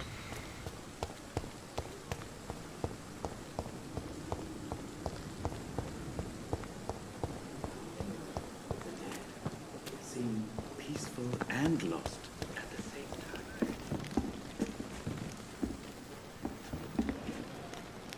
Good evening. I'm Dr. Reid. Always a pleasure to meet a colleague, sir. Especially when he was supposedly dead. A colleague? Are you a doctor too? Not anymore, sir. I used to be Dr. Rakesh Chadana. Now, I'm just Mr. Chadana, pawnbroker and humble guardian of this morgue. What do you mean, you used to be a doctor? Was your license revoked? No, sir. It is just that I like to be precise. I run a little pawn shop while taking care of the dead. But I used to be a real doctor.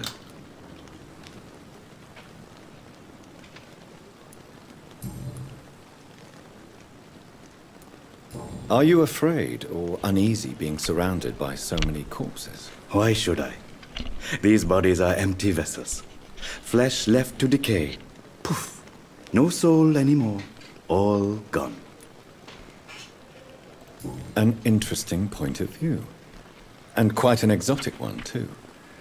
Most people fear, or at least have a respect, for dead flesh. Sir, as a medic during the war, I learned to face my death and the death of others. It's the pain we have to tame, not death itself. Rakesh and Don, a new hint available. How did you get this job? After I left the army, I worked as an undertaker down by the docks. A dangerous place with many an unpleasant business there. Milton Hooks helped me get a job here. Do you work here alone? Yes, very easy work, sir. All I have to do is watch a few bodies. The situation was very different when the main morgue was still open. Why do you have to watch these bodies? Because these poor fellows have no names. We keep them in case someone comes looking for the missing. Sadly, very rarely happens. Why close the hospital's main morgue? It was for sanitary reasons after the beginning of the epidemic. Cadavers had to be moved to the nearest mass grave.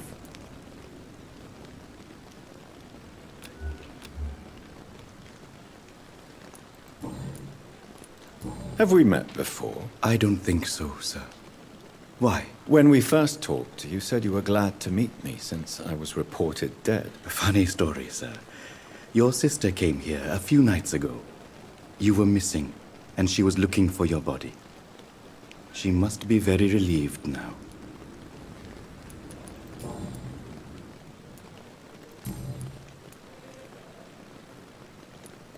Since you're not afraid of dying, do you believe in life after death, Rakesh? No. I believe we must do all the good we can while alive. For our time is short, and the obstacles are endless. Do you think you would enjoy immortality as a concept? I don't think so. Don't mistake me. I love life, and I'd like to live a long life. But everything has to decay, sir. Even goodwill. Do you really believe goodwill cannot last? As I said, sir, everything decays. If I was to never die, goodness, I would be bored or worse. And I like to be helpful, sir. Quite depressing, wouldn't you say? Yes, but the good news is we'll all die before losing our humanity, sir. So you're ready to die? No, I am not. I don't fear death, for I won't see it. What troubles me is the pain my death will inflict to those I know. You're a wise man, Mr. Chidana. No, Dr. Reid. I am a foolish man.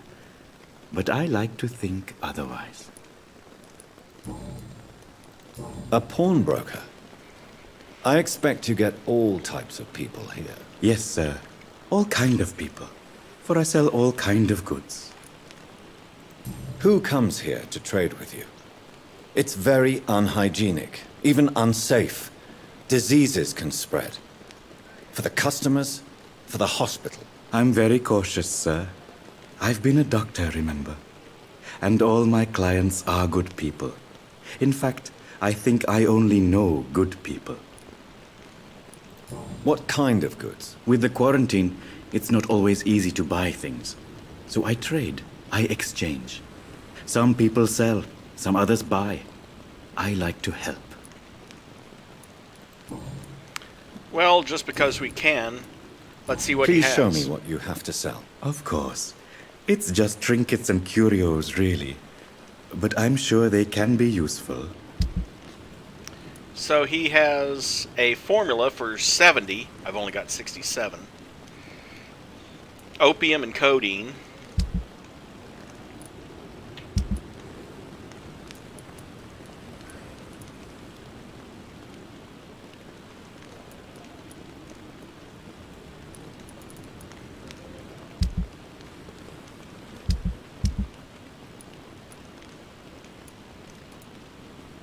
And of course, all this stuff can be recycled into components. components, which makes it annoying.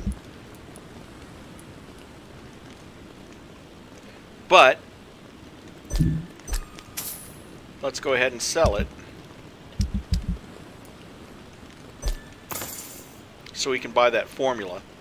It never ceases to amaze me how you, the dead, seem peaceful and lost at the same time. And if I'm not mistaken,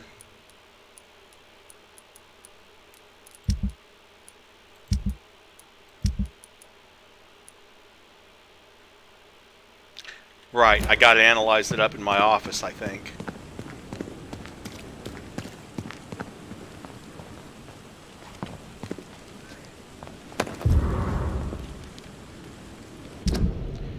Crumpled letter. Dear love, I finally found the missing money for the fee asked by the ambulance driver to bring you to the hospital.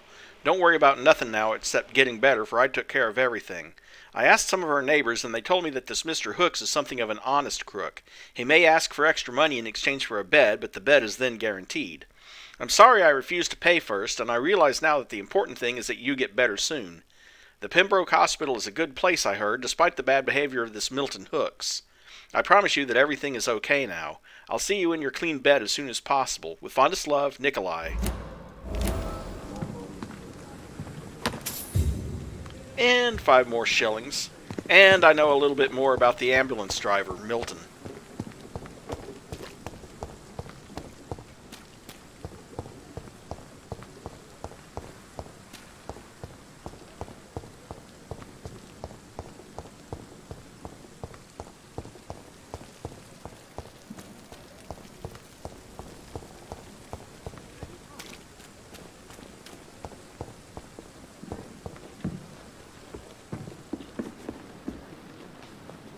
Good evening, nurse. I'm Dr. Jonathan Reid, the new surgeon here at the Pembroke. Dr. Swansea has already told us about you, sir. I'm Nurse Gwyneth Brannigan. Welcome to the Pembroke Hospital. Did he really? It's a good thing I wasn't hoping to keep a low profile. All members of staff have already read about your new blood transfusion technique. Dr. Swansea made sure of that. I see. Well, I'm a little surprised, but I suppose I'll just have to deal with this unexpected notoriety. You must know, blood transfusions are Dr. Swansea's primary subject of research. He is convinced it is the future. How are things here? Not good, to say the least. We're struggling against an invisible enemy, more lethal than any bullet from a gun. It's hard, Doctor. An invisible enemy? Quite a poetic term for a disease, especially from a nurse. Sorry, Doctor. These last few weeks have been exhausting. We could all do with a good night's sleep. Do you think this hospital can survive the epidemic? We are all volunteers here, and we're trying to hold fast, but how do we beat an invisible killer? Some nurses have already resigned. I'm not familiar with all the staff yet. Perhaps you could help me. Brilliant professionals, most of them. Dr. Swansea has a gift for recruiting talent. Most of them. Is there a problem I should know about, nurse? It would be inappropriate for me to speak ill of a colleague. Is there anyone that stands out? Well, I have never met someone as dedicated as Dr. Tippett's. He should be a standard for us all here. If only he were younger. Why should his age be a problem? I guess it's fair to say he's always pushing himself to the limits. He just doesn't know when to stop and get some rest. New hint available for Dr. Corcoran Tippett's. Nurse Brannigan, if you do know something, please tell me. Anything you say will be held in confidence. No. I may disagree with some conduct, but in the end, everybody is doing their best.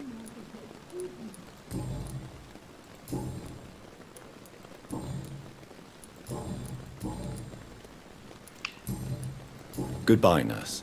Call me if you need assistance.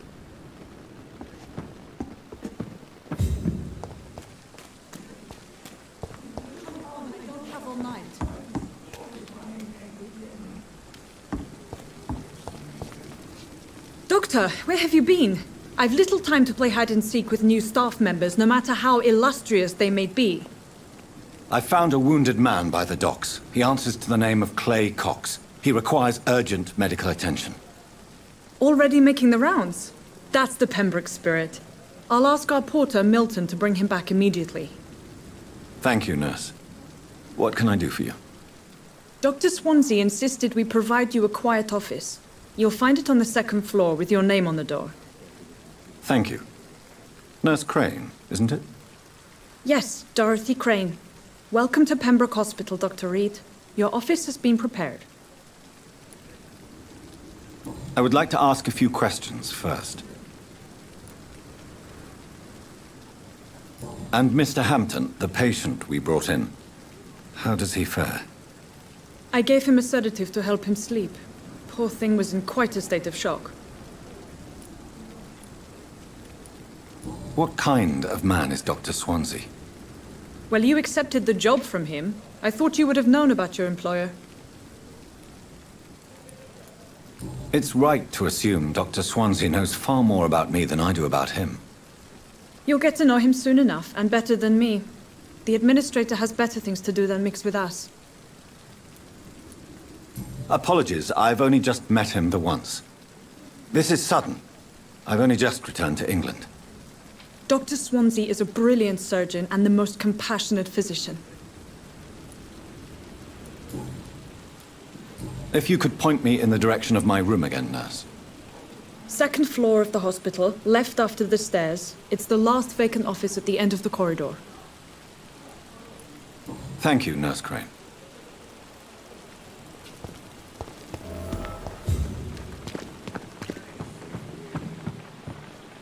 If only I were young again. Just a dozen years or so.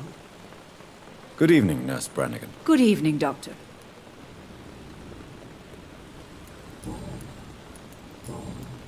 Goodbye, nurse. Call me if you need assistance. Good evening, sir. So it is true. The famous Dr. Reid has joined us. I can't think of any better news during these terrible times. Do we know each other? Actually, yes. We met once before, at the Rockefeller University in New York. Dr. Tippett, yes, I remember. I was assisting Professor Carell in his research about coronary bypasses. He had nothing but praise for you. He was also very confident about your future. And look at you now. Eminent surgeon and blood transfusion specialist. What can you tell me about the staff in the hospital? Some are really good, and others are not so good. But during this troubled period, there is no time for slander. I prefer to focus on the positive character traits. Any opinion about the management? I don't always agree with Dr. Swansea's reserve, but I must admit he does all he can to keep this facility running during this crisis. Ah, yes, the burden of command. I was fed up with this concept while serving as a medical officer. Don't get me wrong. Swansea's a good administrator. I just wish he would get out of his office now and again. Tell me more about cherished people, then. Nurse Brannigan is a pearl. She is the most helpful and dedicated nurse I've ever worked with. A clever and cheerful woman. You really seem to admire her skills. I'll go even further. If she was a man, she would be a damn fine practitioner. What is the Pembroke Hospital situation? And please, speak freely. This hospital is not exactly the best of London. I'm sure you are used to working in a better environment. It's more than enough. In any case, the personnel of a hospital are much more important to me than the building. Don't be misled by appearances, Dr. Reid. This hospital does not lack talented people. It just lacks hope.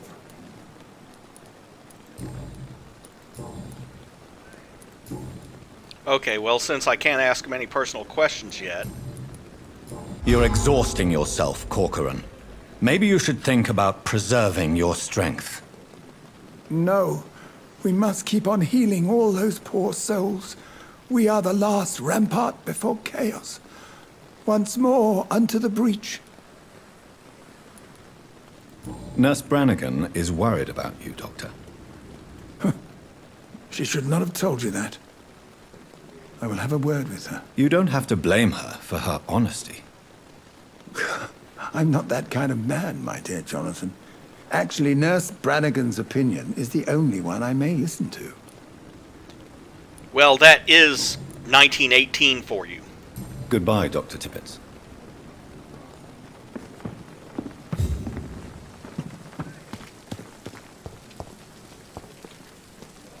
Good evening, sir. I'm Dr. Jonathan Reid. I'm new here. I've already heard about you, Dr. Reid. I'm Milton Hooks, the ambulance driver for this shithole of a hospital. That's quite a blunt introduction, Mr. Hooks. You can call me Milton. I like to speak my mind, Dr. Reid. Perk of the job. Don't judge me, and I won't judge you. I'm not sure I understand what you're talking about. Well, I'm no doctor, but I'm pretty sure a gun can't be used as a surgical instrument. You have a keen eye.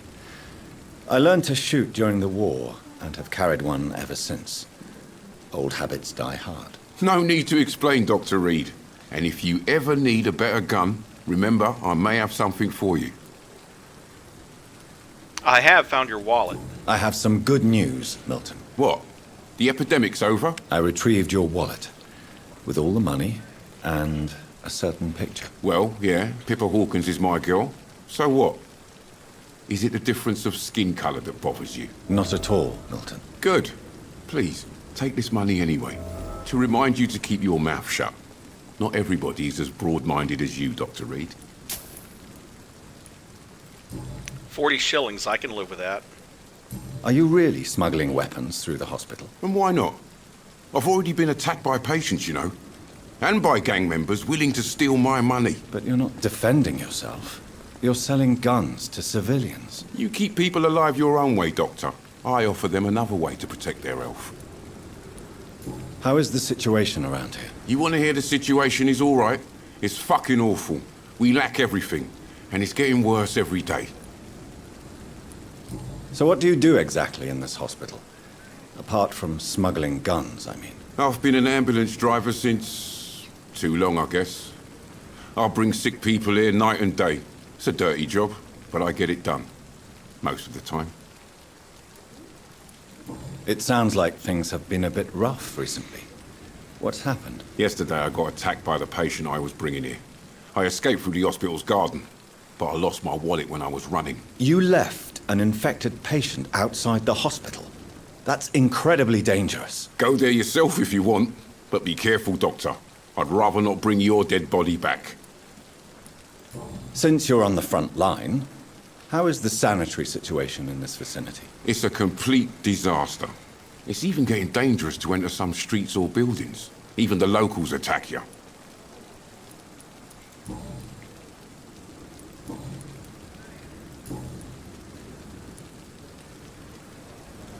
What's going on between you and Nurse Hawkins? Pippa's tired.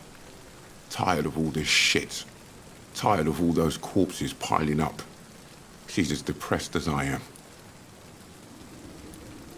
During the war, I witnessed a few couples just like you come together in difficult circumstances. It can be very damaging. Maybe you're right. But we support each other. And that's all that matters. You do realize you could both get fired. Hospital staff are not meant to have intimate relationships with one another. Come on, Dr. Reid. Do you know how many rules are broken in this hospital every day just to keep it running? There's nothing wrong with what we're doing. Tell me why you're extorting money from some of the patients here. If a patient wants a bed, he'll have to pay me a little fee.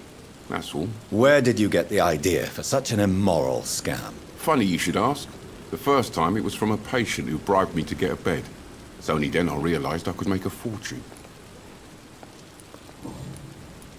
I'd like to see your goods. Wise choice, Dr. Reid. A reliable gun is what everybody needs these days. And he does sell a shotgun, which is 315 shillings. Yeah, I'm not going to be buying that anytime soon. Bullets at 1 apiece. Shotgun shells at 3 apiece. and various parts and stuff I can use to upgrade my gun. Good night, D-Factor. Sleep well when you get there, man, and thanks for coming. I appreciate the support.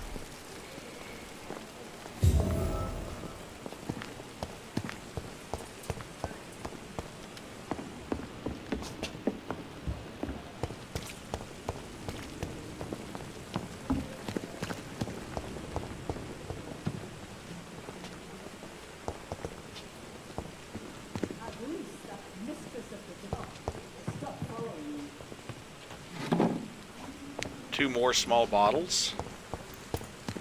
Dr. Swansea is right. This place seems perfect to conduct my research.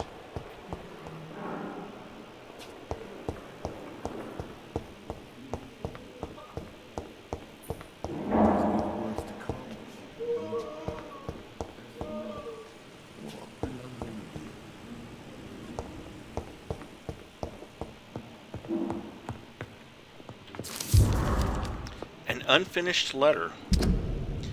Pembroke Hospital, 2 of November. My dear children, sorry I did not write to you before, but it hurts like hell just to write these few words on bloody paper. Don't worry, Daddy will get out of the hospital as soon as the doctors fix his arm. In the meantime, if you need something, go see Mr. Chadwick at the construction site and tell him you are Harvey Fiddick's children. You remember Robert Chadwick, the big guy with mustache who helped me repair the house doors last spring? Go see him and ask for a few bob. He won't refuse to spare you a few. I'm sorry I can't work anymore for now, but we'll figure out something as soon as I'm out. Don't worry, everything will be fine as soon as Daddy's arm is strong again. As soon as the doctors have fixed my arm, Letter trails off there. 4 glass vials. Good evening, sir. I'm Dr. Reid. May I help you? I don't know if a third opinion is needed. Your colleagues are already arguing about my condition. I see. Would you mind telling me more about your situation? I'm Harvey Fiddick. All I want is to get me bloody arm fixed properly.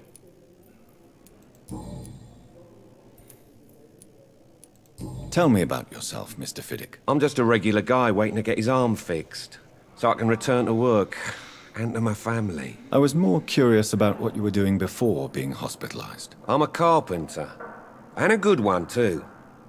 But that means I need both arms to feed my family, Dr. Reid. Are you satisfied with your treatment here? Well, it's clear that I've chosen a bad time to be injured. Forgive my bluntness, but you seem overwhelmed by cases of the flu. I won't lie to you about it. I'm afraid we are. Are you sure you don't want to operate yourself, Dr. Reid?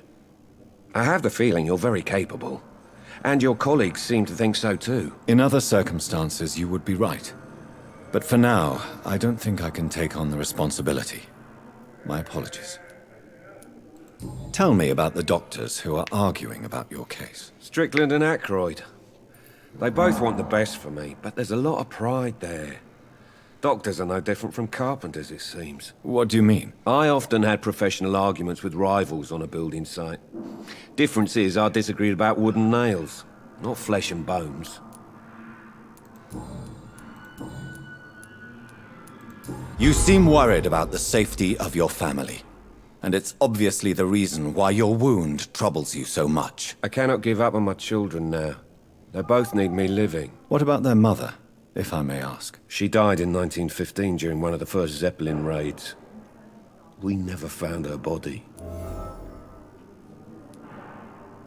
Tell me more about the death of your wife, Harvey. 1915. I was in the army, building workshops for the Royal Flying Corps. Helen was happy I wasn't sent to the front. What happened? The Germans sent Zeppelins to bomb the construction site, but they missed their target. My wife was bringing my dinner when the bombs fell. I'm sorry for your loss. So many died during the bombings. I served in France and witnessed the carnage there. I would like to say that she didn't suffer. Truth is, I have no idea. I just know that I'm all that me kids have. Poor little bleeders. How are your children after losing their mother? They were smaller then. The only good thing about this is my Helen didn't bring them with her that night.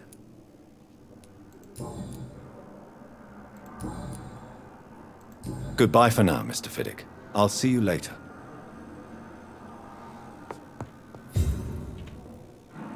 Good evening, Doctor. I believe we're going to be working together. Dr. Reid. Dr. Swansea informed us of your arrival, but I could not dare to believe we'd have such good fortune. Such an honor, sir. Thank you. And you are? I am Thoreau Strickland, Dr. Thoreau Strickland. I'm a great admirer of your work, Dr. Reid.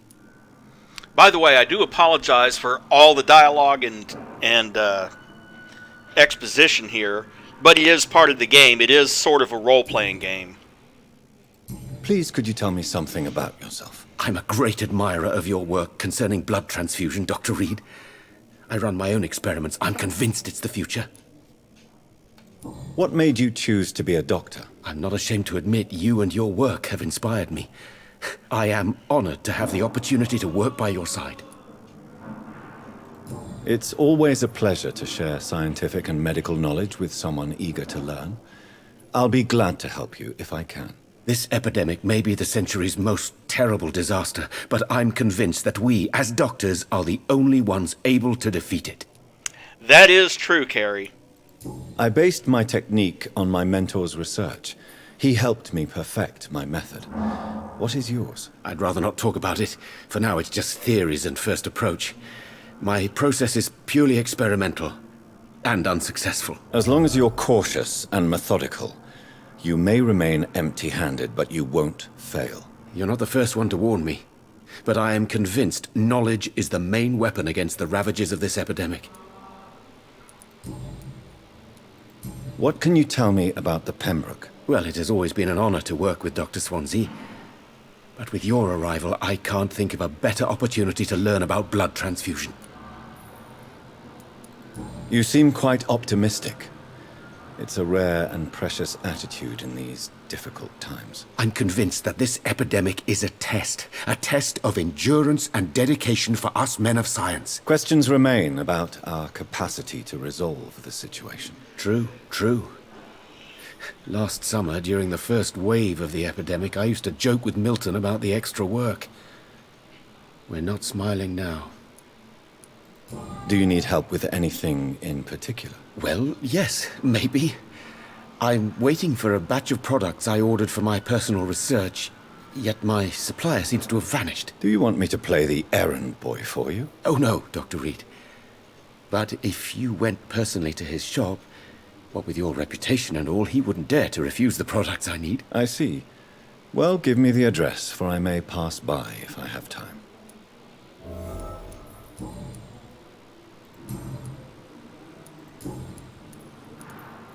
Tell me more about your willingness to experiment with new medical techniques. Harvey Fiddick is a patient suffering from a severe injury that could cripple him if not treated correctly.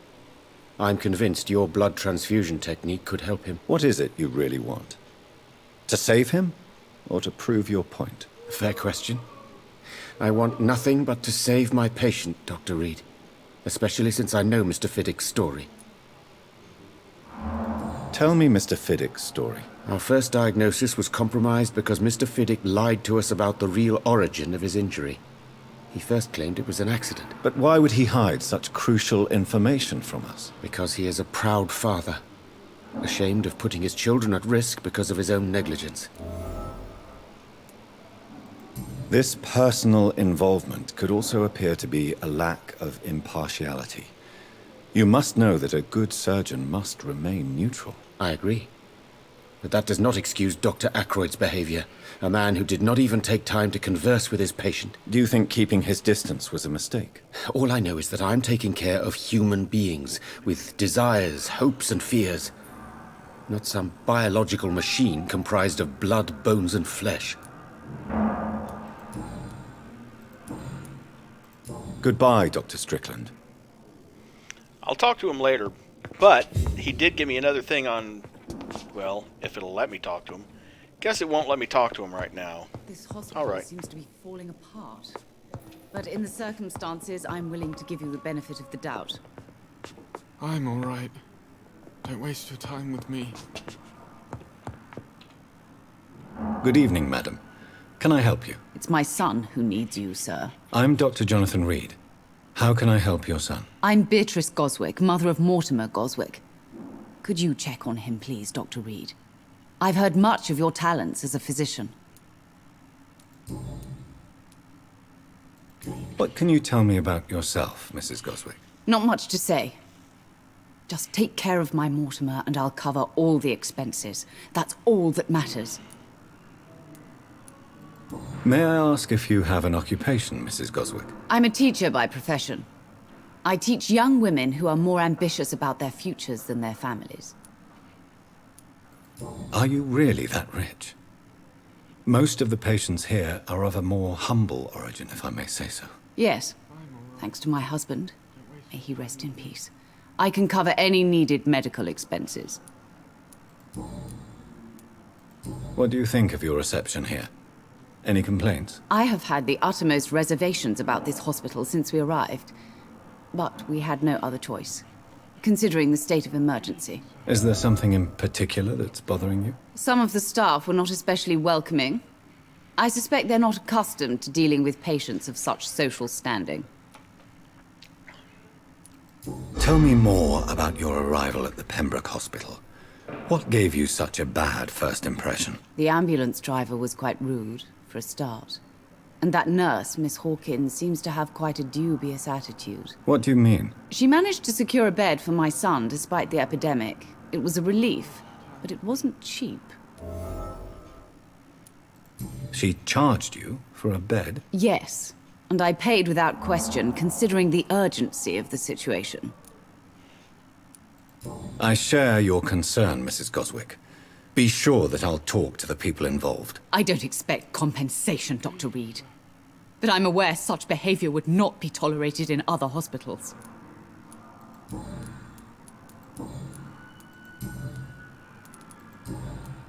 Goodbye, Mrs. Goswick. Good evening. I'm Dr. Reid. Can I help at all? No. Really? Why are you here, then? I don't want to talk. My throat hurts too much. I suppose that this pain is the reason you're here. Is someone taking care of you? Yes. And no. Could you at least tell me your name, sir? Mortimer. Mortimer Goswick. Tell me about yourself, Mr. Goswick. I don't want to talk, Doctor.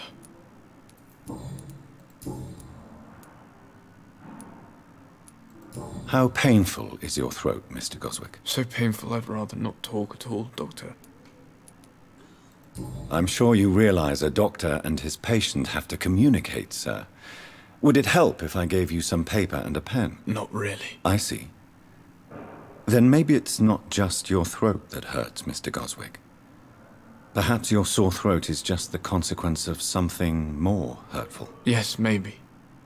But I don't want to talk or even write about it now. Why did your mother have you hospitalized here? She seems convinced this is a bad hospital. My mother just wants the best for me. She won't rest while I'm here. She'd go all the way to hell and back to help me. Is your mother bothering you? As your doctor, I can ask her to leave you alone if you would prefer. That's tempting, Doctor. But you have no idea what my mother is capable of. She would tie herself to my bed if you asked her to leave. Pembroke Hospital may look unorthodox, but rest assured you're in good hands here. It's not me you have to convince, Dr. Reid. It's my mother. I have to go now, sir. But don't hesitate to contact me if you need any help. Good evening, sir. Doctor.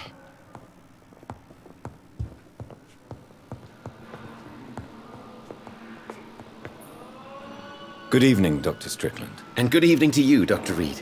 Can I be of any help? I keep forgetting that Goodbye, they walk Dr. around. Strickland. So, with him leaning over the guy, it was hard to tell if I was talking to him or to the other doctor here.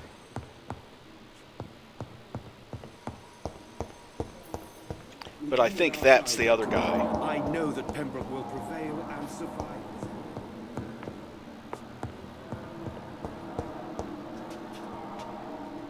Good evening, Dr. Strickland. And good evening to you, Dr. Reid. Can I be of any help? No. Goodbye, Dr. Strickland.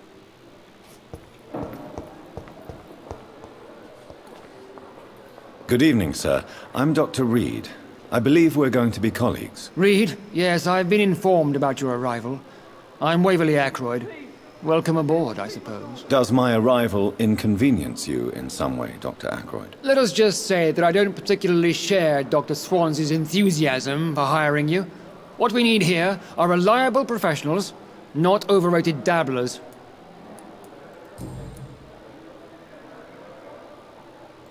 If you have a problem with me, Dr. Ackroyd, please feel free to tell me. Dr. Swansea has imposed your presence on this hospital without asking anyone's advice. The benefit of his position. But I don't agree with it. I know we've never met before, but I believe this hospital could use all the help it can get. You will agree with that, I'm sure. Oh, but I have heard about you, Dr. Reid. Of course, you can't say the same about me, since I have not wasted my time courting the press.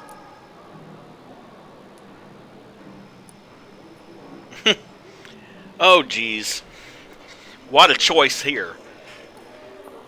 No need for such animosity. You better change your tone with me. Jealousy will not do you any good. There is no need for such animosity between us. Don't you think the epidemic is already enough to deal with? That is one point we could agree on.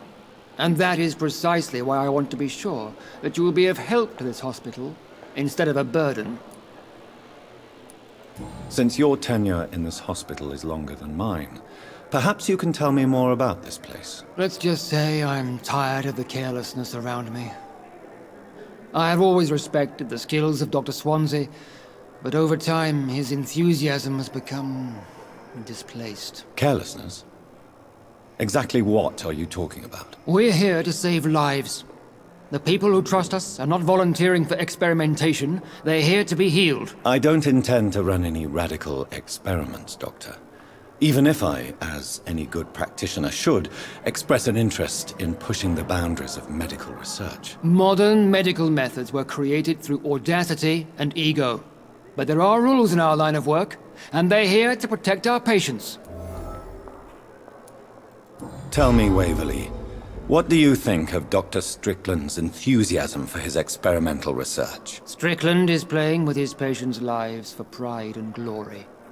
Now that, sir, is unethical. Are you thinking about something in particular? Harvey Fiddick needs delicate surgery. I believe we should stick to the usual procedure, but my young colleague obviously disagrees.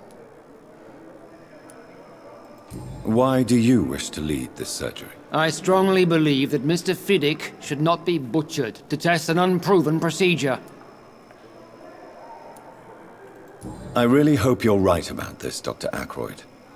I'm trusting your judgment on this. I'm not the kind of man who runs away from his responsibilities, Dr. Reid. There is no need for you to be looking over my shoulder.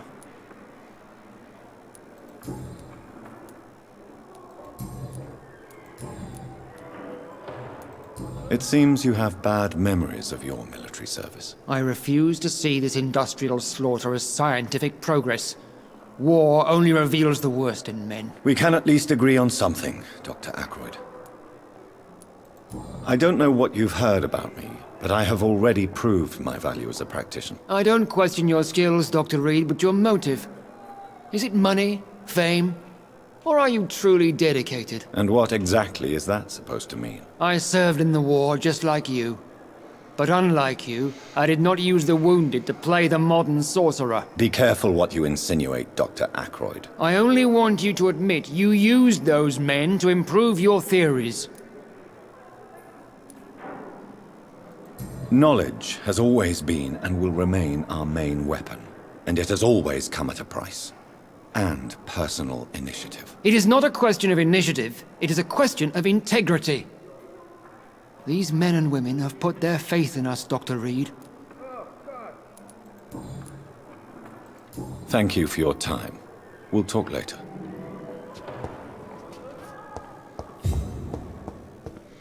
I don't like his attitude, but I respect his opinion. But in the circumstances, I'm willing to give. Will this shift never end? I respect his determination towards ethics. That's for sure.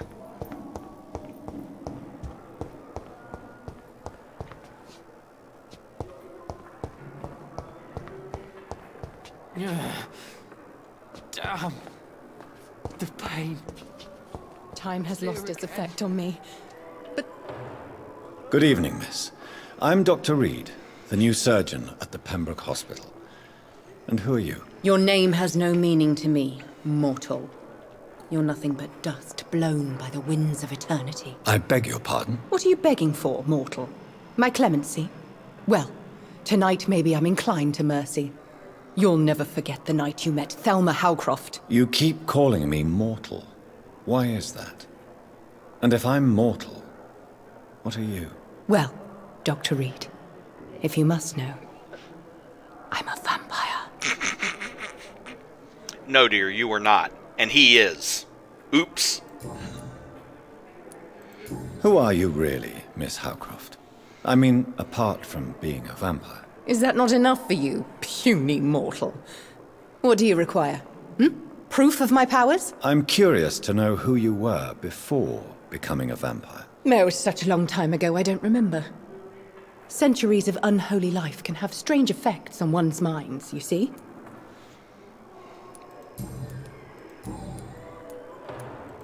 I'm assuming you must be a patient here. Am I right, Miss Howcroft? It's only a cover. To hide from my enemies. I can leave whenever I want. As a woman, a spirit, fog, or bat. The staff here are not your enemy. They're here to help you, to care for you. I'm not speaking of the doctors in white. I'm speaking of the men and women who hunt me. For I am a vampire! I see.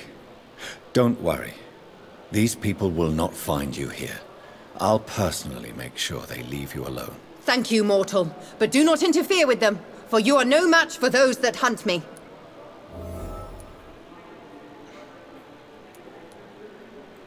Who are these enemies you mentioned? Can you describe them? I cannot say for sure. But I sense their eyes on me from nearby. I feel them watching me every time I visit the garden near the morgue. And why do you believe you're a vampire? I don't need to believe anything. It is what I am. It is what I feel within this hollow shell of flesh. I see. Have you ever heard of Cotard syndrome, Miss Howcroft? Never. It's a mental illness discovered by a French neurologist named Jules Cotard. The affected patients are delusional.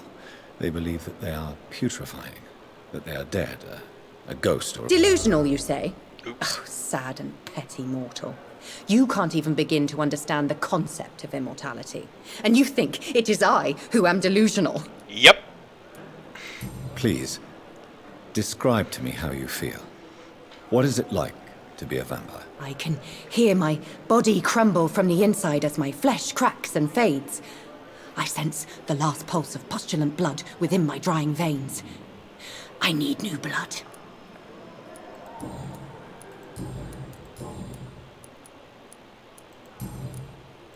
I'll leave you, Mistress of the Dark, to your nocturnal activities. Time has lost its effect on me, but the suffering continues. At least that opened another investigation. Good evening, sir. Can I help you? Unless you're here to fix my face. No. I don't think you can help me. I'm Dr. Reid. I've recently taken the position of head surgeon here. War injuries, am I right? You guessed right, Doctor. German shell took my pretty little mug right off. But they still call me Thomas Elwood.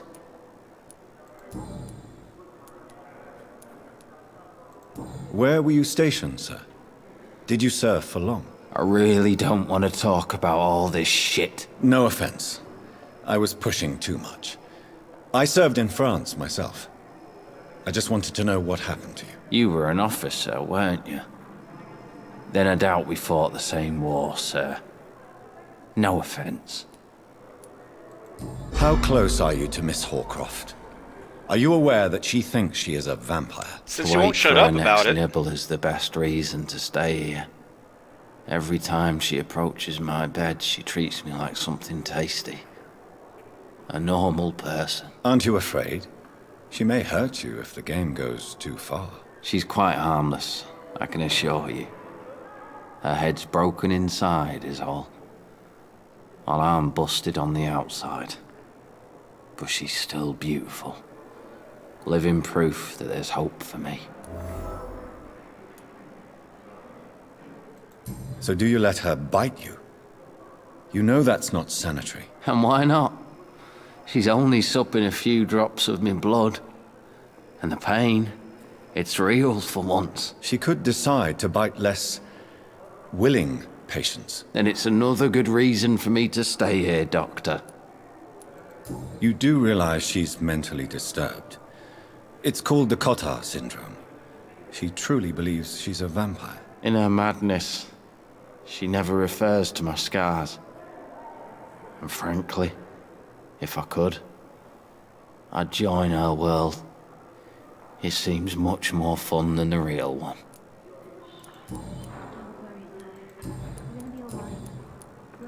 How is your stay with us, Mr. Elwood? Oh, it's bliss.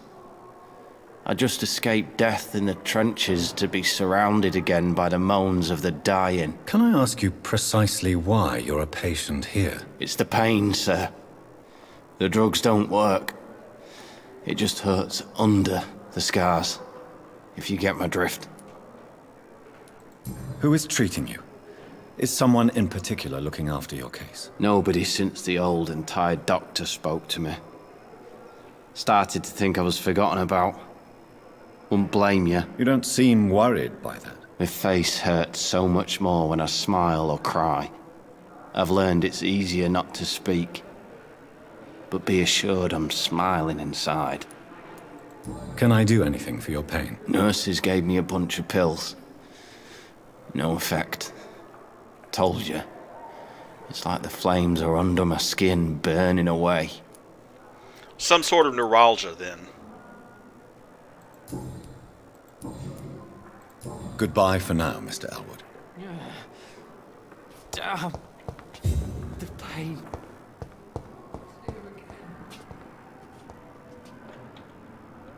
Good evening, Mr. Hampton. How do you feel? Dr. Reid, is it? Oh, sir, I must apologize for my behavior. What do you mean? I was not myself in the factory. Fear and exhaustion made me say awful things to you, I'm afraid. You remained perfectly nice and polite. A little delirious, perhaps. But who wouldn't be after enduring an abduction? Thank you, Doctor. That's a relief. Now all I need to do is rest and return to my flock.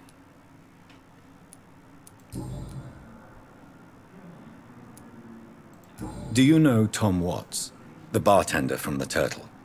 I met him before I found you in the canning factory. Tom? Yes, of course. Always the helping hand, good old Tom.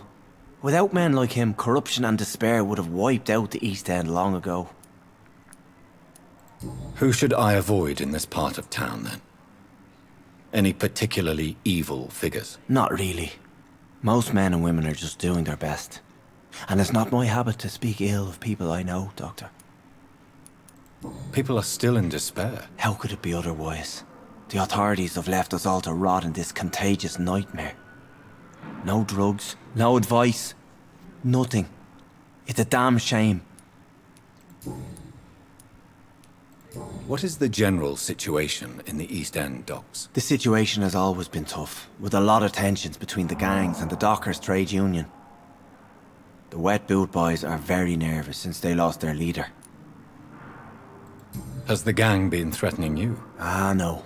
I've had this nickname for so long, you know, the sad saint of the East End. No one dares to bug a saint, not even criminals. Who leads the gang now? Since Clay Cox went missing, it's his wife Edwina who runs the show, with the assistance of her minion, Booth Digby.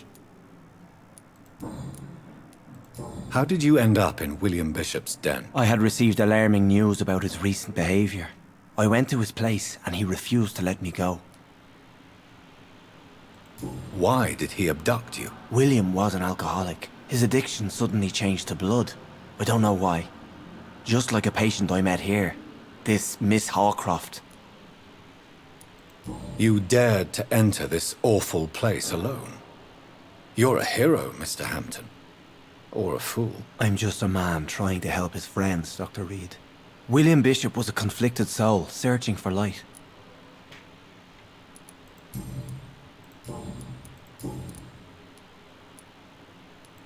How do you feel, Mr. Hampton? Medically speaking, I mean. I feel exhausted. Beyond exhaustion, actually. William drank so much of my blood in his madness. I feel empty. You're in good hands here.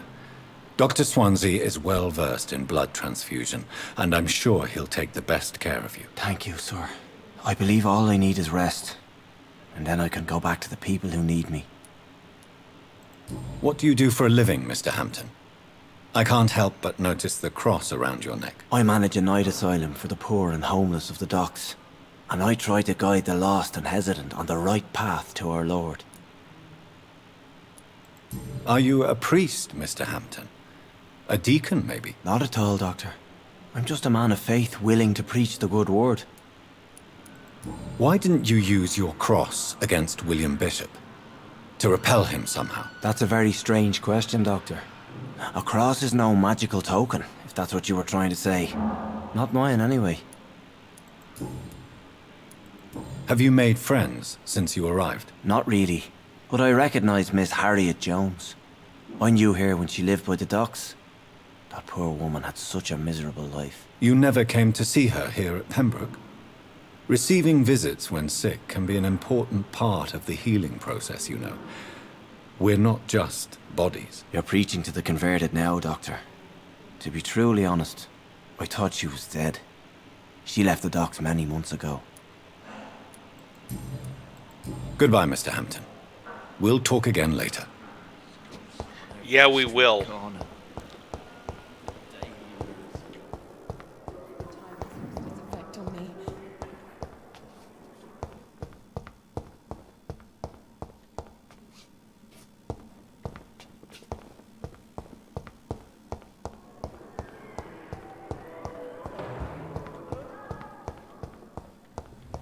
Okay, up to the second floor it is. Oh, wait. It's locked, all right. But the other side isn't.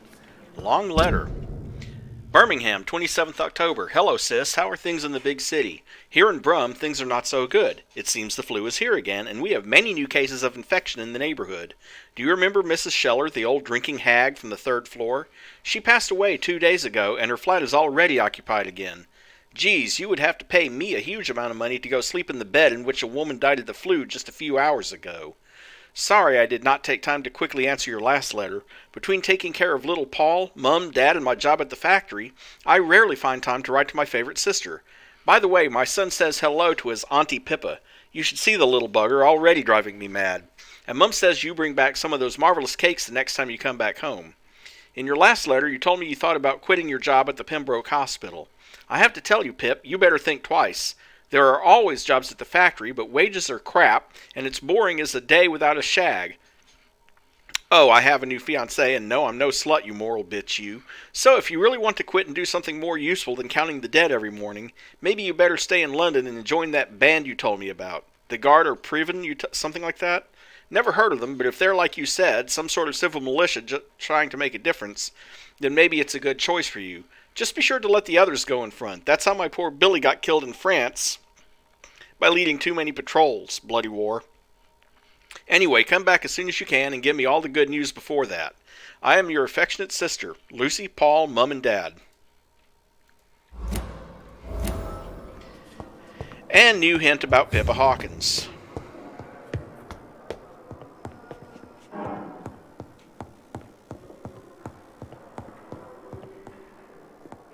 Okay, Dr. Swansea's office.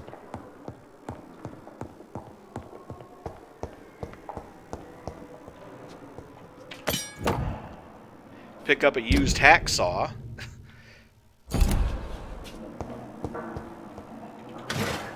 A bottle of cheap gin and a small bottle. Cool. Oh, wait. T. Elwood's medical file.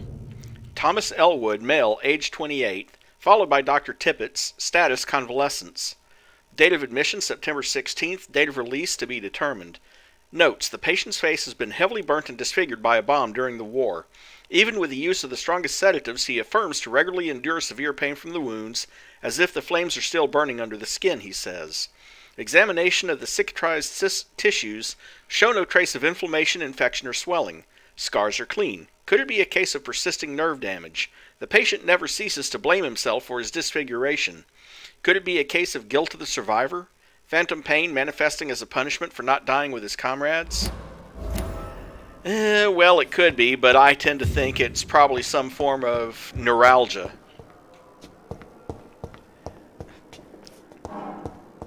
Oh, nothing wrong with that, Di. I appreciate that.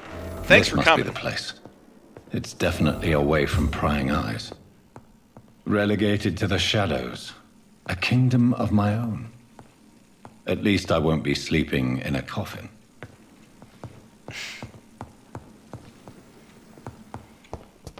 The flower's dying. It needs water. 10 glass vials. Cute. Article on econs. It is a rare opportunity and almost a privilege to approach a vampire to observe their most intriguing physical and psychological traits with a scientific and rational eye.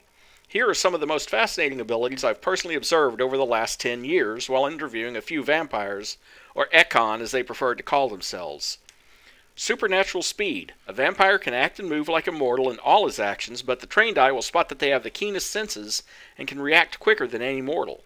On a few occasions, I have seen a vampire move so quickly it is almost as if he had vanished just to reappear somewhere else. The human eye cannot follow their movements when they act so quickly, but it is not a teleport or dematerialization, it is only a supernatural speed. For me, it is a cat-like attribute which allows them to run, dodge, or jump longer and faster than us. I also notice that such speed seems to exhaust them and they are bound to physical limitations.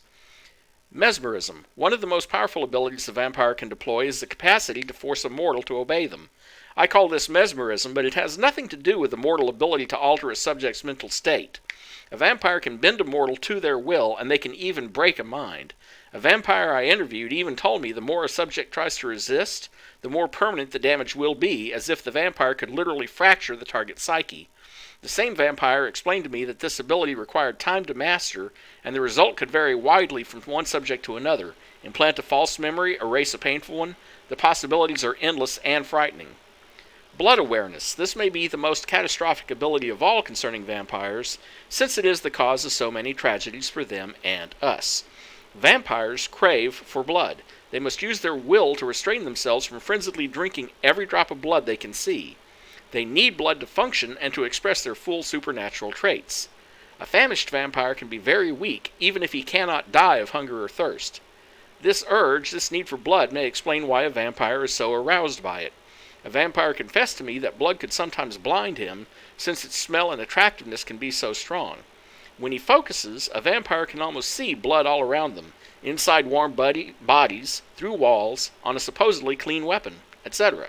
The same vampire even told me he can see if a mortal has clean blood or is ill, and that in some cases he can even sense diseases, infected clothes, or items in a room. If this is true, it could have so many medical applications it almost beggars belief. So that, if I'm not mistaken, no, it doesn't add to our collectibles. Huh, interesting. I thought it might, but it doesn't. 5 aluminum powder, 25 shillings. Nice. Dr. Swansea's message. Dear Jonathan, I asked Nurse Crane to secure an office for you on the 2nd floor. Please forgive the decoration, but Pembroke Hospital is not exactly the Ritz. Sorry to let you discover your office alone, but I need to sleep a little before going back to work. I'm just a mere mortal after all. I also gave orders to let you rest and for the staff to never enter your room. You will be able to sleep all day without being disturbed and work at night without raising suspicion. I'm afraid the place is quite messy, but you'll be able to conduct your experiments at your own pace. You'll also notice there is an open window with a scaffolding that will allow you to enter or exit without being noticed. I imagine how awfully new and disturbing this all must be for you. Believe me, I have studied enough of your species to understand what you must be facing and feeling. Rest assured, I'll do whatever I can to help you in this ordeal. Know that you're not completely alone facing it. I'm glad I met you. These dark times we are all presently facing. These are dark times we're all presently facing. I hope our future collaboration will yield great results. Welcome to Pembroke, my esteemed colleague. We shall talk soon. Yours sincerely, Edgar Griffith Swansea. P.S. I left a copy of some of my notes concerning what I have discovered about econ in the last few years. Feel free to read about it if you need some guidance, as long as you don't use this knowledge to take advantage of me.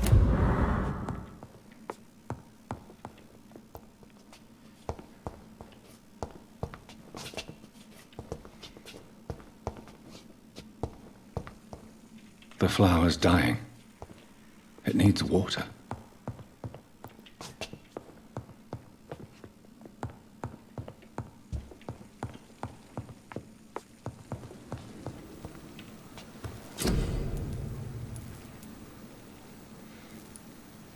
Analyze the blood sample.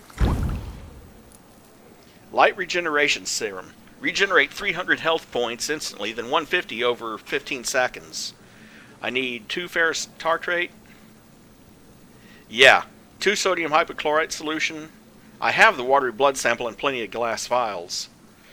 Analyze that formula, and it unlocks these. We've got treatment for fatigue, treatment for anemia, treatment for sepsis, pneumonia, bronchitis, and the cold.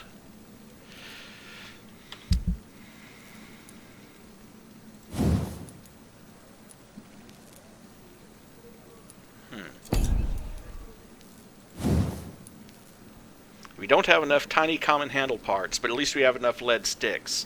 But we'll be able to upgrade that stake. The bludgeon, not enough handle parts. The hacksaw, not enough handle parts. The revolver, not enough trigger parts. And the lupara, not enough trigger parts. So it just comes down to if I want to upgrade the machete to increase the damage or the handling. Minus 10% stamina consumption or plus 10% damage. And I think in this case I'm going to go ahead and do the damage. Oh, coincidentally, you can change which one you've done.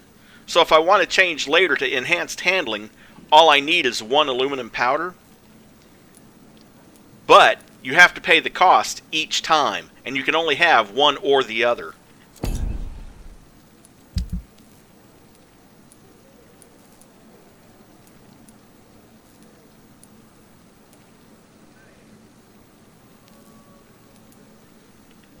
William Bishop's blood is much more unstable than human blood and shows extensive mutation. But this is not what happened to me. I must keep on searching. The sun is about to rise. I can feel it. I'll continue tomorrow night. I have so much time now.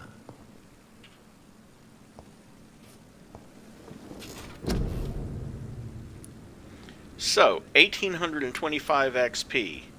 I can increase my blood absorption for 300, blood capacity for 300, endurance for 300, health for 300, and coincidentally, each upgrade does become more expensive. It's like 300, then 350, then 400, and I think there's a maximum limit. Not sure though. Fast regeneration, hard biting, which doubles damage when using bite in combat.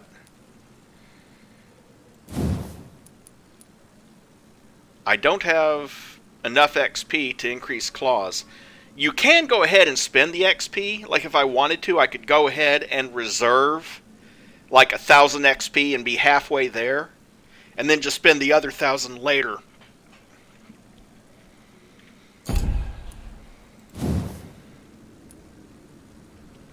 $1,300. I could upgrade that, which increases it to 250 healing every time I use it. And this path up here, and again, it's a choice. You either have to follow this branch or this branch. This branch is more blood to heal yourself instantly. Costs 25 instead of 10. But you gain additional healing, up to 500. This is... it locks you at 200 healing, but you have much faster regeneration. Also, I'm not high enough leveled. You have to be. I'm level 3. You have to be level 6 for that. So yeah, everything has its price. And eventually, level 5 you unlock the tactical. Level 4 you unlock the defensive. Level 10 you unlock the ultimate ones. And the science ones also level 5. I'm not going to spend any of the XP yet. But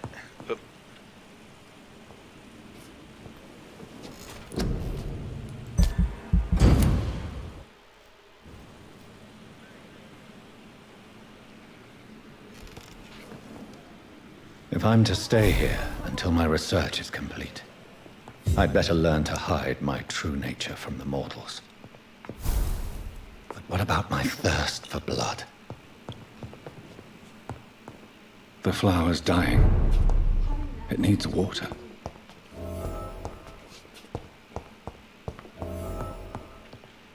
Hold on just a second. I want to very quickly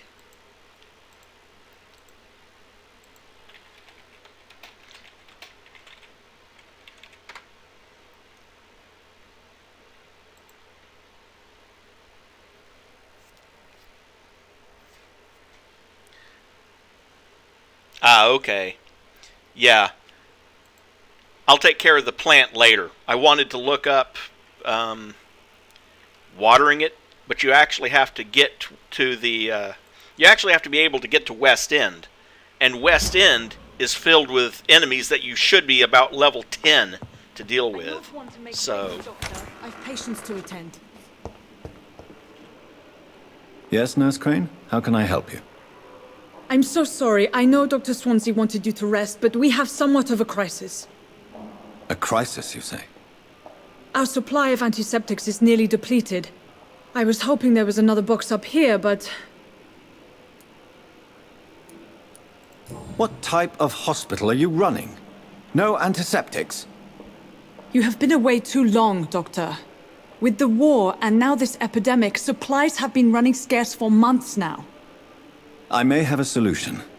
In France, during the war, drugs shortage was a daily problem, and we had to use our wits to overcome the shortages. However do you mean? If combined correctly, certain household chemical products can be used in a pinch instead. Now, where's the hospital storeroom? The storeroom? Fat chance. This is the Pembroke, and space is luxury we don't have. Everything used to be stored in the old morgue. Perhaps I should look there first. Where is this morgue? It's the large building behind the hospital. You'll need to go in the back door because it's been sealed off for sanitary reasons. Take this key. It opens a small back entrance at the end of a narrow street. The abandoned morgue behind the hospital. A small door at the end of a narrow street. On my way then. Thank you, nurse.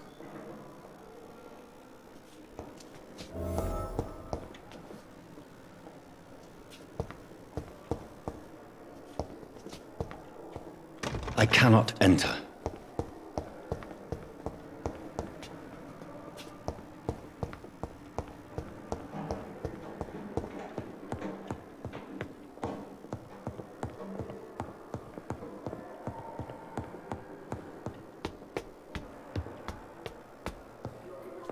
And you will be coming up here later.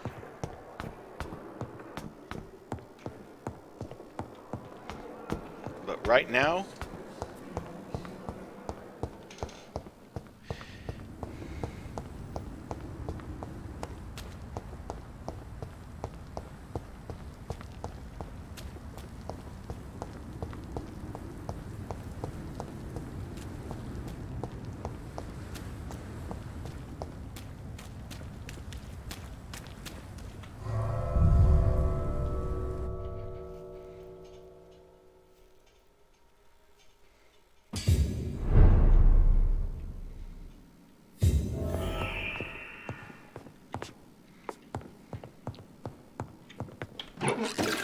two more glass vials. Yay, now I have 22 of those.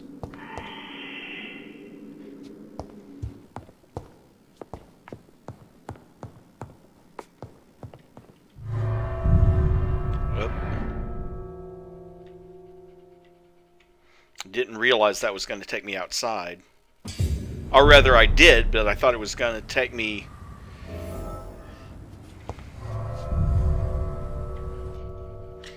thought that it was going to take me into an open courtyard or something, not a separate map. Oh well, at least load times aren't that fantastic. Oh, they are. There's skulls in here.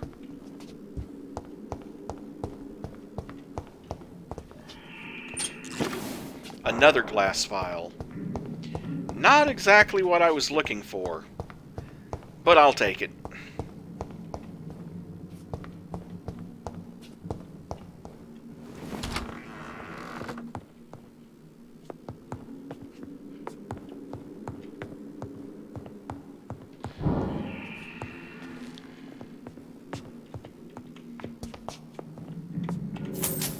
5 more shillings.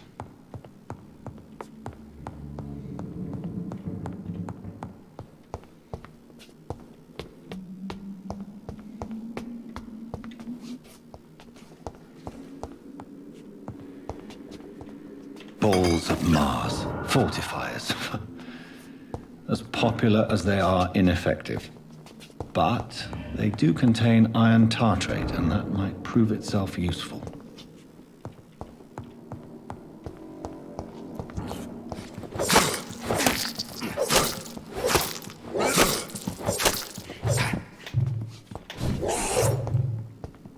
Behavior is similar to the infected William Bishop. Must be the same strain. This sickness moves faster than influenza. Ferrous tartrate, a cigarette case, quinine, another glass vial. 2 more shillings. Oh hey, 2 more shillings. Now he can afford that Ferrari he wanted. 6 bullets. 2 shotgun shells. Coincidentally, something that's different about this compared to most games is that you have a limited amount of ammo that you're carrying. And you saw how you can refill in a lair. Well, extra bullets you find, like let's say you're carrying the maximum of 18 bullets, or however many it is, and then you find 5 more bullets. Those automatically add to your stockpile, and you restock from that. So you still so unlike a lot of other games, you still collect the bullets. You just don't carry all the bullets. The rest just get added to your stockpile. This key will surely grant me access to the basement. 2 more bottles of alcohol. Yum yum.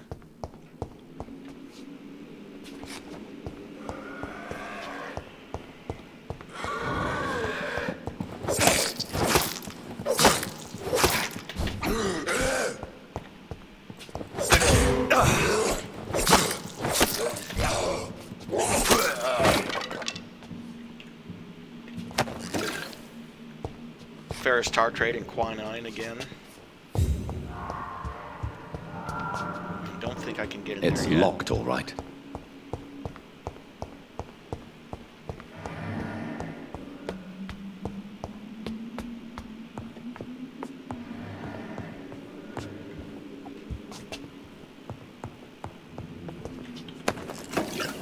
Two more watery rich blood samples.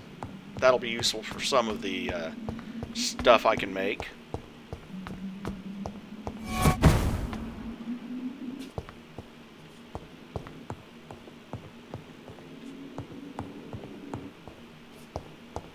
Someone actually is a vampire, because I don't think the skull can do that.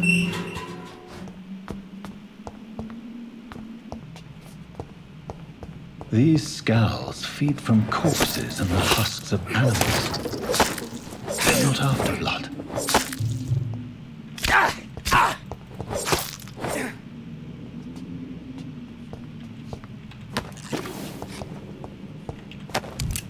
Two ferrous tartrate, 2 bullets, 2 shotgun shells. Nice.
It's locked.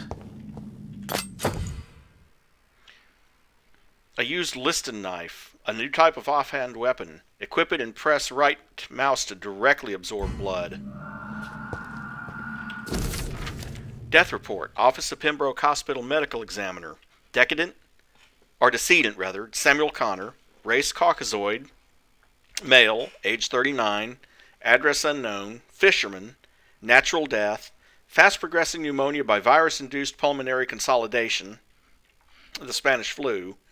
Examination attendees, Corcoran Tippett, Nurse Gwyneth Brannigan.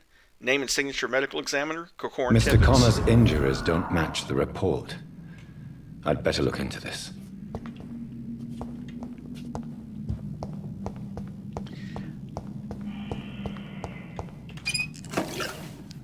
Two more glass files.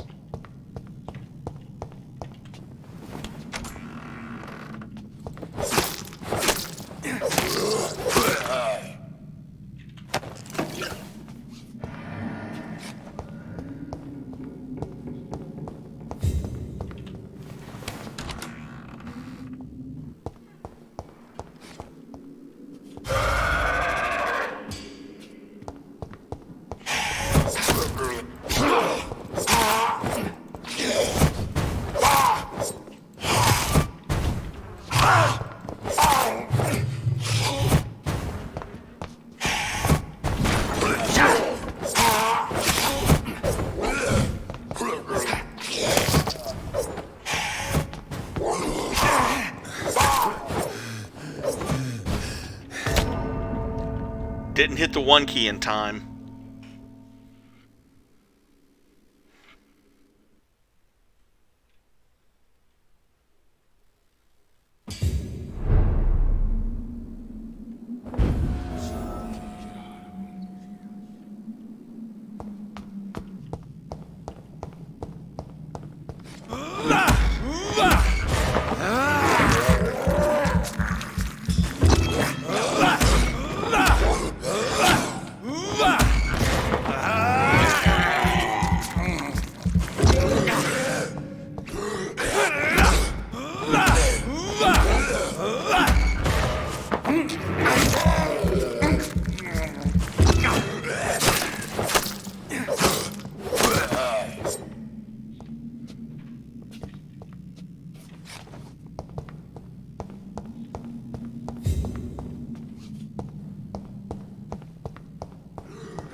These skulls can be so ferocious. I'm not sure I can defeat them without becoming stronger. To drink blood is so tempting.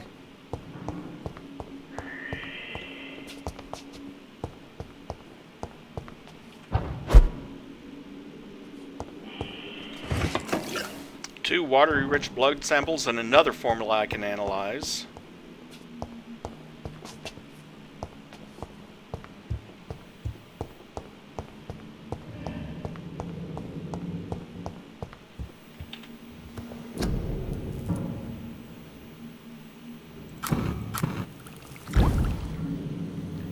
Analyzing that gives me access to the light blood serum.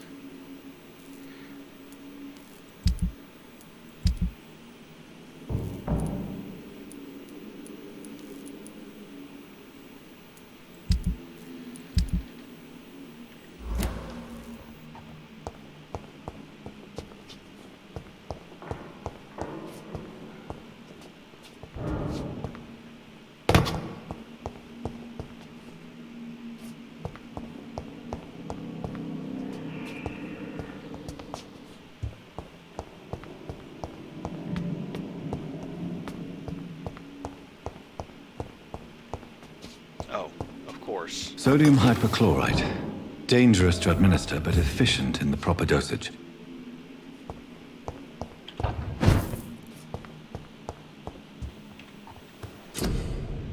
You have enough components to craft a medicine treatment for fatigue.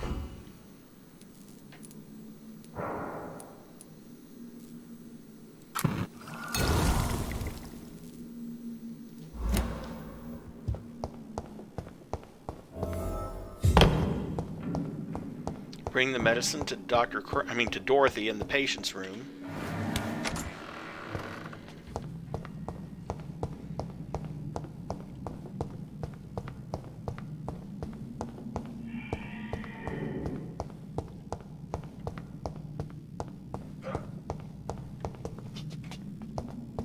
Ah, I heard you.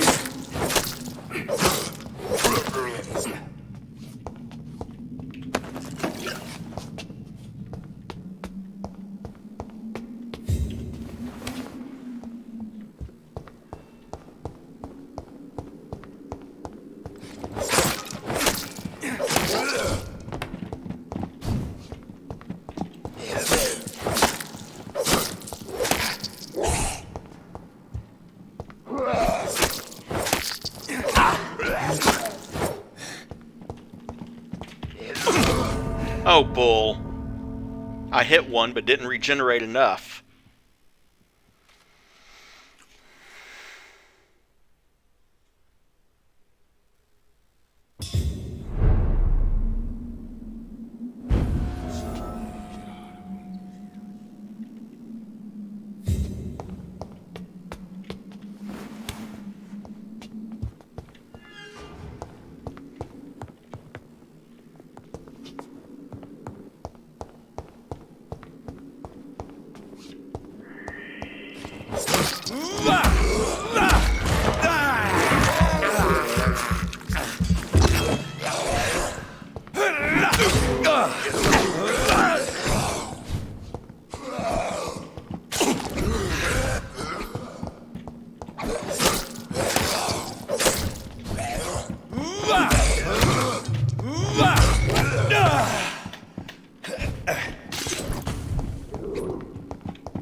Oh, get the hell off of me.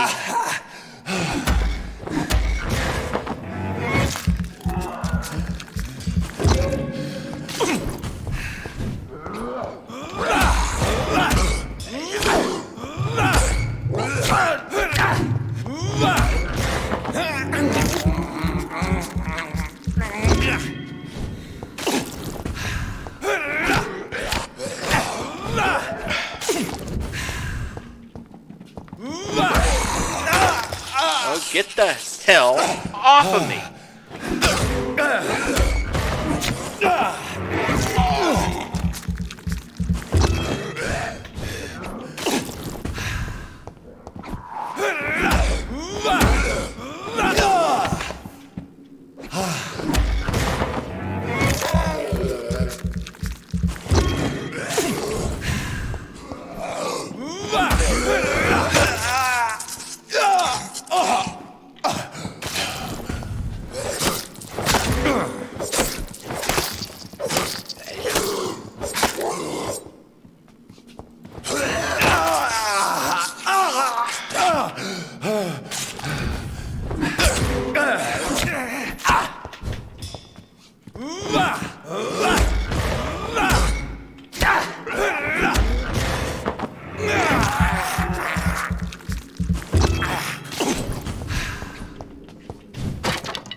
There. All I wanted was to regenerate all the blood, because when you restart after dying, it starts you with practically no blood in the reserve.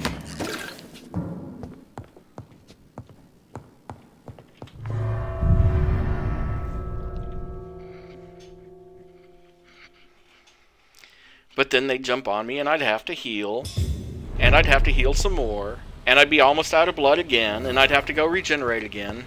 Pain in the butt.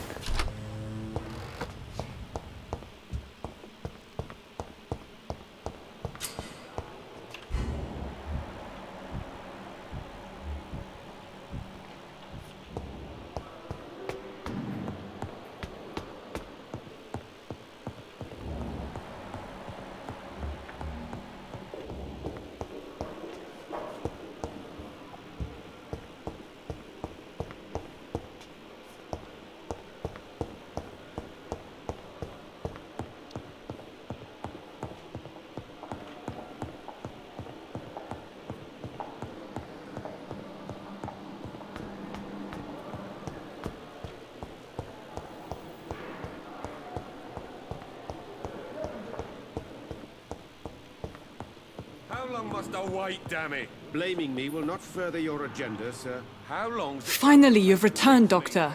Did you find anything of value? Yes, nurse. You've worked your first miracle, Doctor.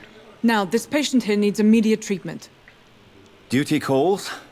When the storm has passed, I'll show you how to mix the remedy yourself with the same basic ingredients. Many thanks, Doctor. When you've finished, you ought to report to Dr. Swansea in his office. He's been looking for you. Seemed pressing. Diseases decrease the blood quality of a citizen. Use the correct medicine to heal them. Speak to the patient in the room behind Dorothy to check his medical status. Doctor.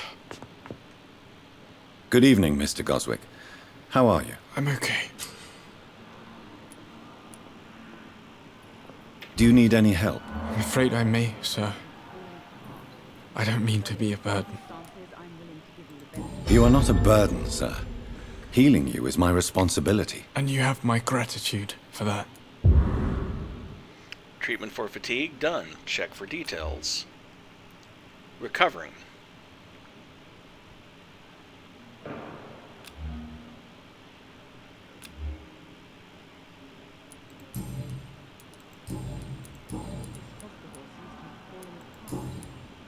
I have to go now, sir.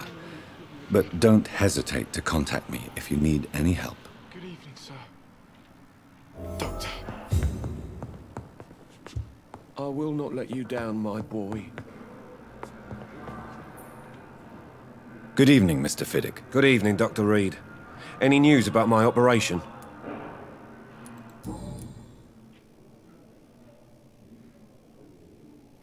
Is there anything else that's bothering you? Can I help in any way? I'm all right. Considering the state of this place, I should consider myself lucky, I guess. Tell me about your injury, Harvey. Why do you feel so guilty about it? My wife died because of me. And now I may lose everything because I've been careless enough to hurt myself. What an arsehole. How could your job be responsible for your wife's death? I was working a double.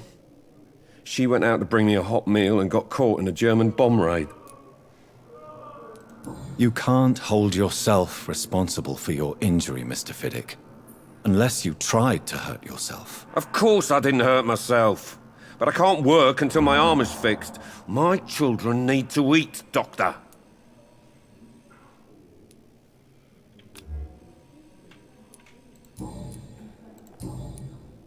Goodbye for now, Mr. Fiddick. I'll see you later. I will not let you down, my boy. So many deaths. And still more coming. How can we be sure we're making a difference? Good evening, Dr. Strickland. And good evening to you, Dr. Reid. Can I be of any help? Do you need my medical attention, dear colleague? You don't have to worry about me, Dr. Reid. I am here to assist you, not to be a burden.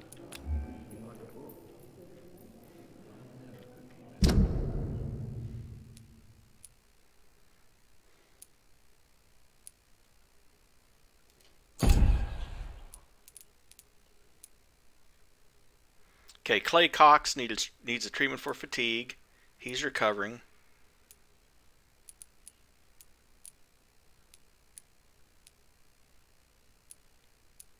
There's those two that I haven't met. Goodbye, Dr. Strickland.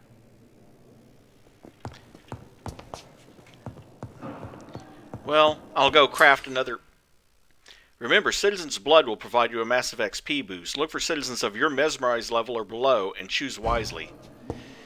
How about no?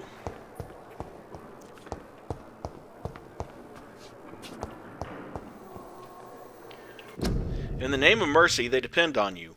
Nurses are needed now. Inquire at the nearest appointments office of the Ministry of Labor and National Service or write to 15 Kingways, London.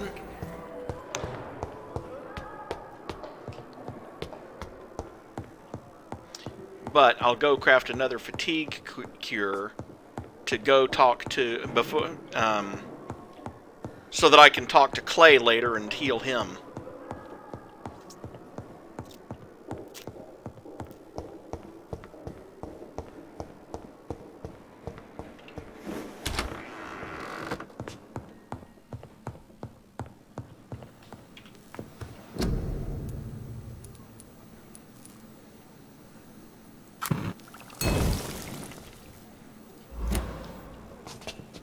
It's the last of my sodium hypochlorite.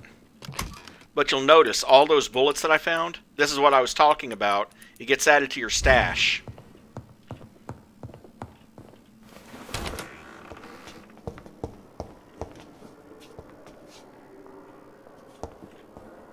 I cannot enter.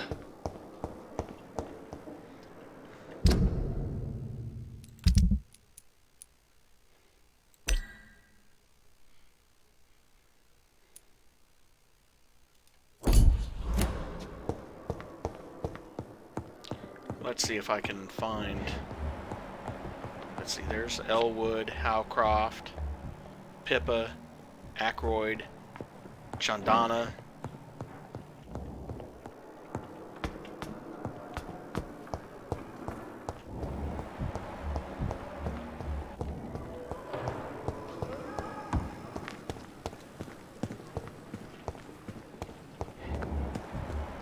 Hooks, Cox, there we go. Is this supposed to be an hospital? Good evening, Mr. Cox. Dr. Reid. Still working at night, I see. I like that. And why is that? People who don't sleep at night always seem more alive to me. More interesting, one way or another. You're lucky to be alive, Mr. Cox. I hope you're starting to take better care of yourself. This place is full of sickness and decay. How could I get better in such a dump? Consider yourself lucky that I'm treating all of my patients equally. But don't push your luck. Don't play the innocent with me. I'm sure you have good reasons to act this way. And also weaknesses that can be exploited.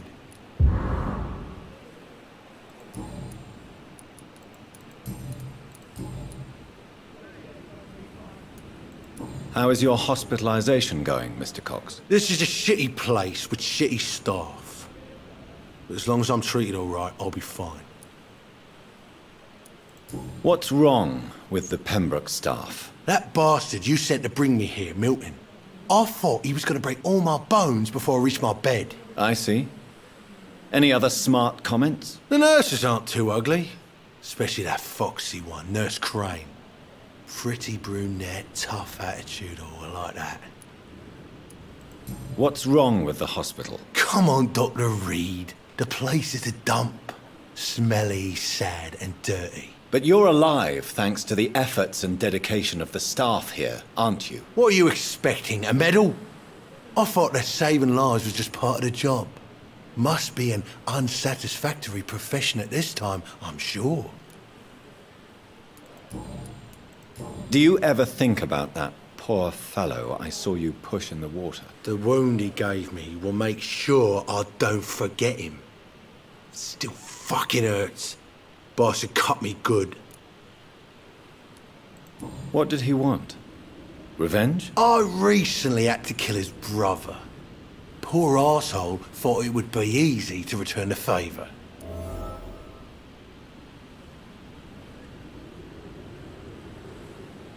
Only the strongest survive, then?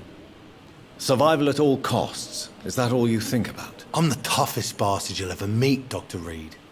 And I don't give a fuck what you think of me. That man was determined to murder you. You almost died. What a surprise. The first time I met him, he nearly shit himself. Fucking coward.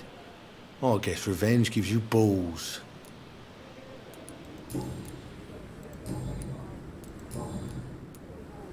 How long do you think you can escape the law, Clay? I know this city like the back of my hand, Doc. I know its streets, who to pay, who to avoid, and who to bully. I won't get caught.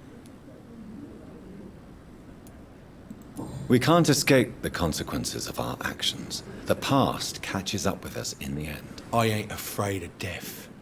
I don't hide who I am. I live my life honestly, which is more than I could say for most folks. And who are you, then? I'm the leader of the Wet Boot Boys. One day, I'll leave this shitty place and punch in the face all who thought I would not come back.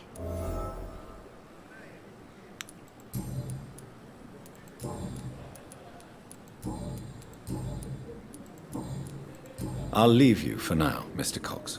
Jesus, I've never seen so many people alive.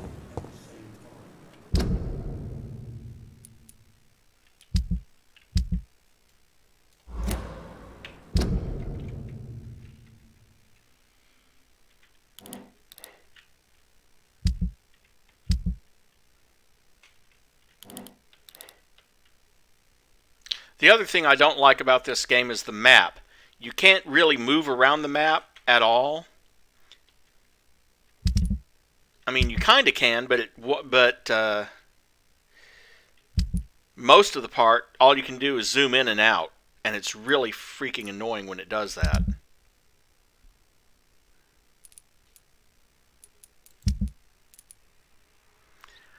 I'll have to figure out another fatigue later to cure him of fatigue.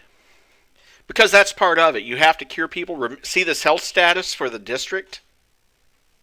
You have to keep the status of each district at stable or above. The more people you kill, or the more people that you don't heal, the worse it gets. From serious to critical to hostile.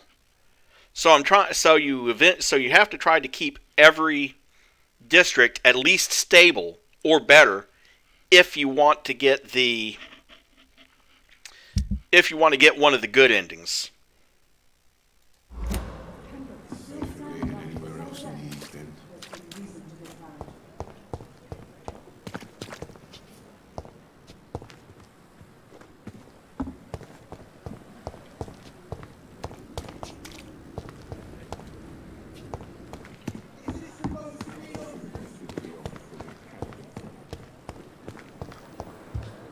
Anyway, let's go talk to the doctor.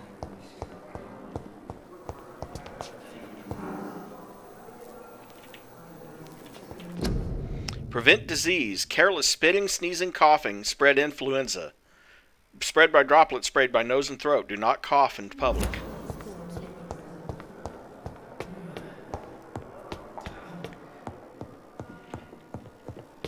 Well, I hate to tell them this, but when you gotta cough, you gotta cough.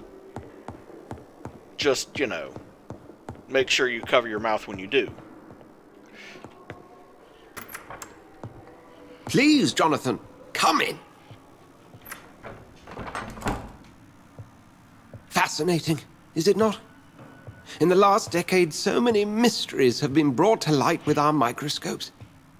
The human body, biology's penultimate frontier. The more we explore its boundaries, the less we're able to trace a clear line between life and death.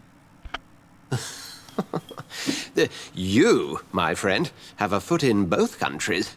The view must be vertiginous. It's at least as vertiginous as chatting about vampires with you, I would say. This must be all so new to you. This area of town, the hospital, a brand new life. How stimulating it must be. I wish I could share your enthusiasm, Dr. Swansea, but my condition defies scientific categorization. Undead? Unalive? Immortality defies logic. I cannot express my thrill at this serendipitous turn of events. The world's most eminent specialist in blood transfusions, a vampire. One might say a gift from heaven. There is an absurd poetry to my situation. Physician, heal thyself. Forgive me. I've been an admirer of your work for a long time, and now you are so much more than a brilliant physician. And please, call me Edgar. I'm not some doe-eyed student, Edgar. I understand we both have something to gain from this relationship. Very well. I have a task for you, Jonathan. Something that will require all your newfound skills. Please, go on. The Pembroke only survives through the generosity of our benefactors. Unfortunately, our main donor has found herself in a bit of a bind. Now, if you could help her out... A spokesman or politician is what you need. That's not my calling. And until I come to understand what has happened to me, I require discretion. Discretion is in order, Jonathan. Lady Ashbury has recently received rather indelicate correspondence that, if revealed, would jeopardize her position. And you would like me to eradicate this threat? By the stole, of course not. I would just like you to pay her a visit. Her ladyship is certainly near the tents outside, tending the sick. You can't miss her. Look for someone impossibly delicate. Accepted. I'll see what kind of trouble Lady Ashbury is in. Do you need something, Jonathan? I have just a few questions. Then ask away. I'm at your service, Doctor. You mentioned something about a secret society. A brother... Certainly. I've been a member of the Brotherhood of St. Paul's Stole for several years. We are pledged to monitor and report vampire activity in England as impartial scientific observers. That explains your nightly wanderings about the docks and the questions you ask. I feel it wasn't mere coincidence that led us to that part of town. There was something as yet unseen that set those chain of events in motion. Yet you don't fear me. And still, you know the monster that lurks beneath the civilized surface. The Brotherhood has studied your kind for centuries. We believe you are as supernatural as a lion is to a gazelle. Since I'm the one working for you, what should I know about Pembroke Hospital? Well, for many years, we have been the only medical facility in this part of town that people can rely on. We support the community here, as well as provide health care. Where do we stand today? Oh, to be honest, we cope on a day-to-day basis. The first wave of the Spanish flu last summer took us by surprise. We lack many of the basic necessities needed. What do you expect of me? What we need is hope. You were a soldier. This is a war. This white coat's still a uniform. We fight to help the poor, the sick of the East End, the forgotten. Since you seem quite the expert on vampires, what could you tell me about my condition and how it came about? As men of science, our first step is always to start with what we know. Forget the myths, the hackneyed scrawlings, and the penny dreadfuls. They do not scratch the surface of the truth you now find yourself in. The sun. The morning following my transformation. Its rays burned me. There was pain, smoke, and my skin blackened. You will find there is very little that can kill a vampire, my friend. You have been offered relative immortality. The sun will most certainly hurt you, leaving you weakened and damaged, but it will not destroy you. Must I take a life to live? You are a vampire. You feed, and blood is the sole sustenance that can sustain your immortal frame. And only a living creature contains the nourishment you require. The man we pursued and slew in the canning factory, William Bishop, I believe, was he a vampire? He was a Skald, technically speaking. The debate rages as to their classification. Some think them a subspecies of vampire, others something else. Just for clarity, what differences are there between myself and a Skald? A Skald is easier to eliminate, Jonathan, even if they remain formidable foes for the unprepared. Vampires... Now, vampires exist beyond the mortal realm.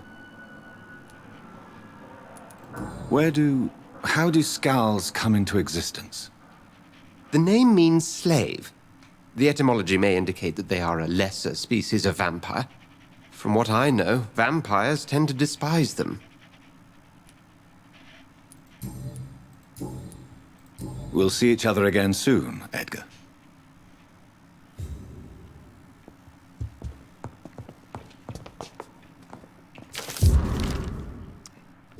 Warning letter. Pembroke Hospital, 25th October.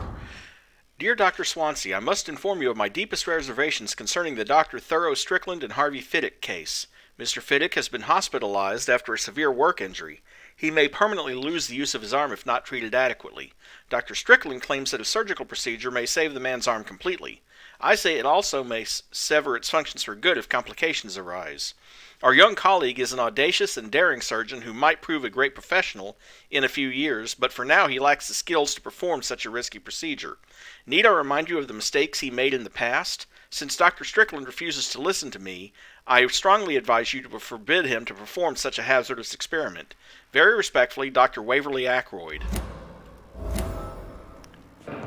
New hint available as to Dr. Strickland. Letter of Rakesh Chandana. Pembroke Hospital, 4th August. Dear Dr. Swansea, I will be glad to manage the temporary morgue as soon as it's opened. As I have already told you, I was a doctor during the war, and I will be glad to serve my country again. I know it is not the same being a physician for the dead as it is for the living, but I believe it is important to welcome and take good care of our departed too. Rest assured I will do my best to fully perform this new duty to the best of my ability. Concerning the question of my qualifications, I'm sorry I can't give you anything more valuable than my parole. I swear to you that my regiment made me a doctor during the war, and that I saved many lives. If my word is not enough, you can contact the military administration to verify my experience and skills. They will confirm that even if I never followed any medical studies, the war taught me what a doctor really needs to know. Always sincerely, Rakesh Chandana, former doctor. New hint available about Rakesh. Rakesh was appointed as a medic by mistake during the war.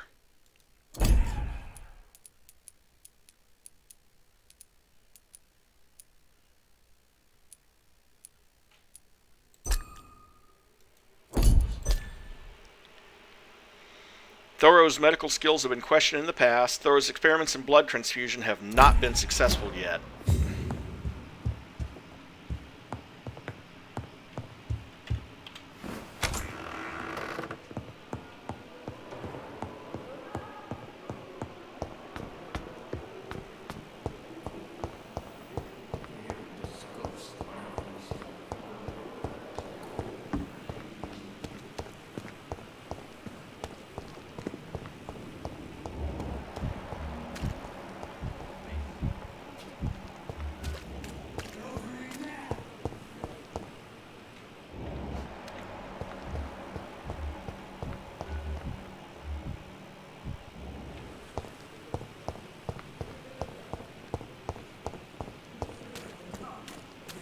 And I thought last summer's epidemic was different. The flu took my dear wife, Emily. I take comfort knowing we'll soon be together again. Mr. Rainfield, that's no way to talk. You're in good hands here, and we'll be up again soon enough.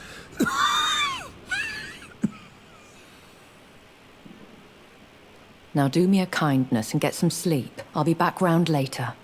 Your words are kind, the blessings of an angel. You're the sweet, sweet Lady of Mercy.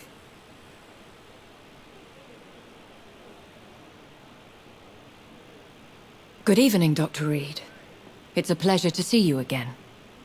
You seem surprised. Dr. Swansea has brought me up to speed concerning your recent appointment to Pembroke Hospital.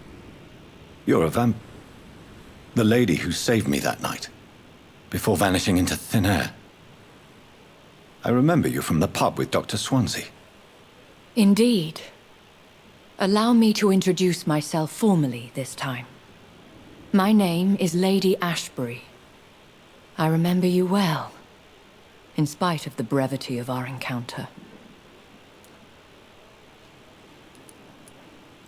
Apologies. You've taken me by surprise. I'm very happy to see you. The pleasure is mine, Doctor. I hope you're more disposed to answer my questions now. You must have countless questions, but our rather urgent matter first. Swansea has explained. My cover, if you prefer, has been compromised. Have any of the patients given you trouble? These poor souls have so little left to live for. I do my best to ease their pain. The world would be a better place if it were cared for by women like you. You make me blush. I am simply a necessary evil. Pardon my boldness, your ladyship, but I have questions concerning this condition we share. As a newborn, your hunger for answers is rivaled only by your thirst for blood. But the questions need wait. I'm a scientist. My trade is in the deciphering of mysteries, and I need information to feed my mind. I will gladly answer every question you have, but first, prove yourself capable of resolving my predicament without eating the culprit. Dr. Swansea has commissioned me to be your agent in this matter. You could start by explaining what's amiss. These past insufferable weeks, I've been the victim of extortion. I've made a first payment, but the blackmailer grows greedy. I must refuse his most recent demands. What are your expectations? Please be precise. As the newly appointed surgeon of this hospital, you are in an excellent position to ask innocent questions and deftly learn the identity of my blackmailer. Who would be so foolish as to threaten you? A kindred spirit. Even if it were the case, and I highly doubt it, a vampire would have asked for something more valuable than money. My suspicions lean toward a patient, or their family. Please continue. Every detail is essential. I'm your man. My embarrassment in this matter is eclipsed only by my shame at having put the hospital at risk. The threat from our anonymous scoundrel is clear. A list of dates. My visits coinciding with the dates of suspicious patient deaths due to massive blood loss. Is it true? Now aren't you the blunt one? We both are afflicted with a thirst for blood, Lady Ashbury. That is our nature. By vocation, we also have reason to visit the hospital. Logic dictates. In all honesty, I'm not simply a patron to the hospital. My visits serve a dual purpose. Dr. Swansea has been treating my condition with a revolutionary technique of blood transfusion. It seems you are a specialist in the domain. I'll take care of it. Do you know where I should start? If that was the case, I'd settle the matter myself. You could talk to our local gossip, Harriet Jones. Not a pin drops here without her hearing about it. I'll meet that woman now. My life, as others know, is in your hands, Dr. Reid. I'm sure of your discretion, but I do fear your powers of persuasion will be put to the test. When this is resolved, I'll be your obligé. I'll answer all questions in regards of your condition.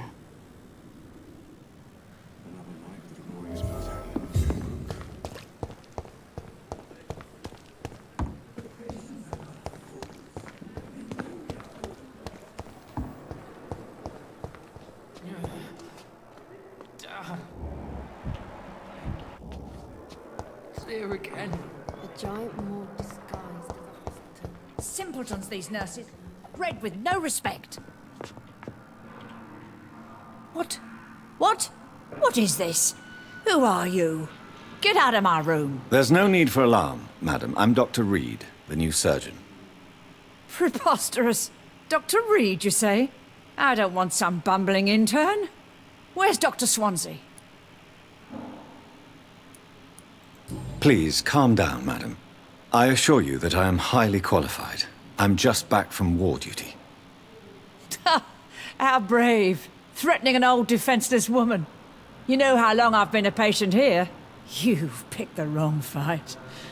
I'm Harriet Jones. Harriet Jones? Indeed. I've been meaning to have a chat with you. You know what goes on here better than any other patient, I gather. Oh, better than any patient, nurse or doctor. I've seen so many vile undertakings. I heard there have been some despicable goings-on. Was there a case of blackmail? Blackmail? Wait. You're investigating something. This isn't a social call. One of those incompetent cunts slit a poor sod's vein. I assure you, madam, this is not an investigation into a possible medical error. Debauchery, then? Nurses Crane, Hawkins, Brannigans, whores, all of them. They can't keep their legs shut. I've seen them scratching slutty sores. Really? Well, if you have irrefutable proof, I'll not have the staff behaving in such a manner here. This is your business, Doctor, not mine. But I swear one of the nurses is cavorting with some man on hospital hours. Thank you for your time, Miss Jones. You've given me something to go on. See you on the next round.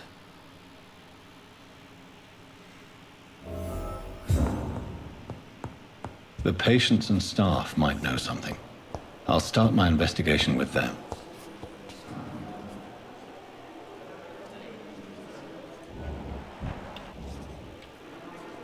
Good evening, nurse. Good evening, Doctor. I don't think we've been introduced yet. My name is Pippa Hawkins. And I'm Dr. Jonathan Reid. Dr. Swansea has recently offered me a position in this hospital. Well, it's a euphemism that your help will be appreciated, Doctor.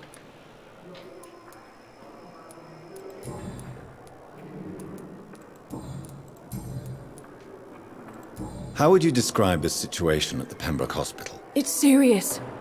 The flu is wreaking havoc amongst the staff and patients. We are running out of everything. Nurse Hawkins, the Spanish flu won't last forever. Even the Black Plague didn't kill everyone. I wish I could believe you. But what if this epidemic was worse? What if in the end, nobody was spared?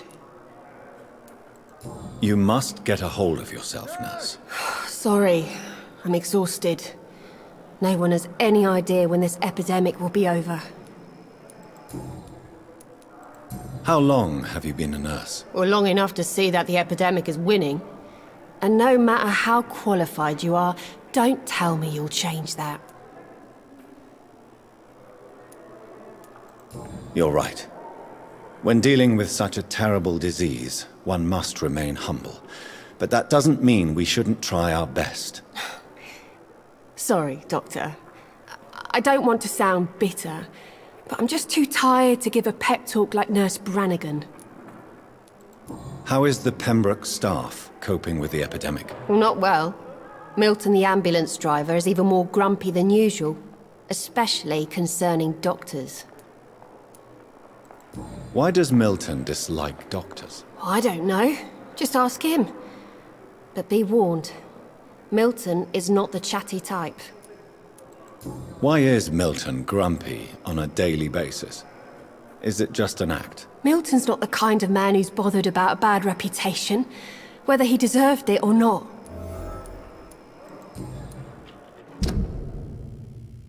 Yeah, Milton's reputation is mediocre among his colleagues. Milton and Nurse Hawkins are a couple. Milton runs rackets on some of Pembroke's patients. And you can see his blood quality is now maxed out because I know all his secrets. But again, doesn't matter since I'm not going for... Or rather, it doesn't matter because I'm going for the good endings. Pepper, I know you're very close to Milton Hooks. Yes, Milton Hooks is my man. If you want to report me for that, just feel free, Doctor. I have no intention of reporting you, Nurse Hawkins. But are you aware of the risks? The rules say I won't be allowed to work as a nurse anymore. But here at the Pembroke, we break rules all the time. Is he worth the risk? Hey, I'm no perfect woman, and Milton is not the finest bloke. But we do our best to get by. That's all any of us can hope for nowadays.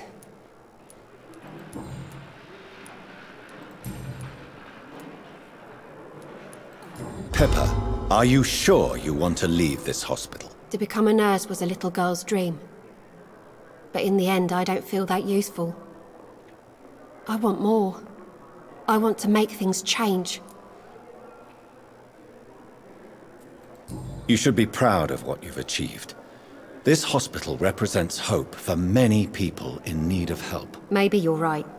But at the moment, I feel like we're just a cemetery waiting room.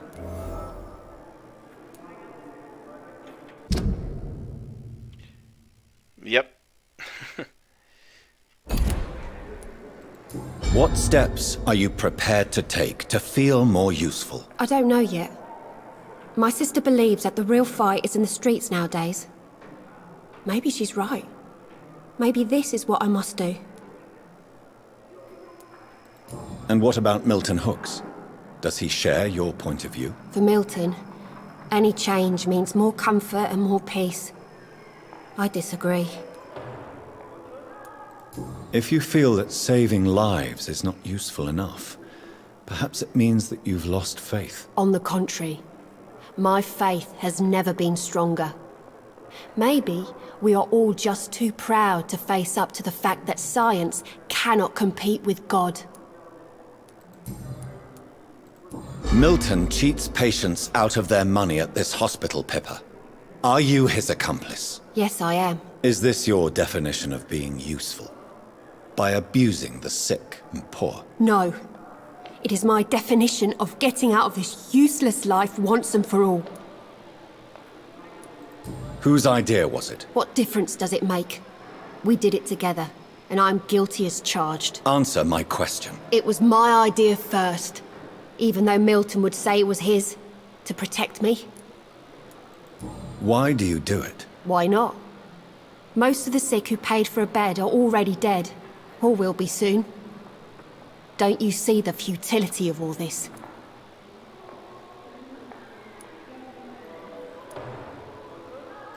You put a price on hope. This goes against everything you swore to uphold as a nurse. Report me then, Dr. Reid.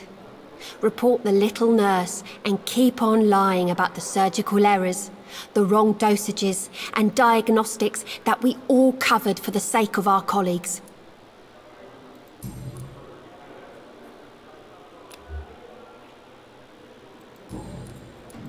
What can you tell me about the strange man visiting one of the nurses during her shift? Let me guess. You spoke with that old shrew, Harriet Jones. Do not pay attention to her, Doctor. She's full of fanciful tales. She could have been telling the truth about the mysterious man. That old witch will end up in hell soon enough. Who cares if a nurse finds some happiness where she can? No matter how you feel about her, Miss Jones deserves our help. Who says I don't care for her? Hate is what keeps that old crone alive. Goodbye, Nurse Hawkins.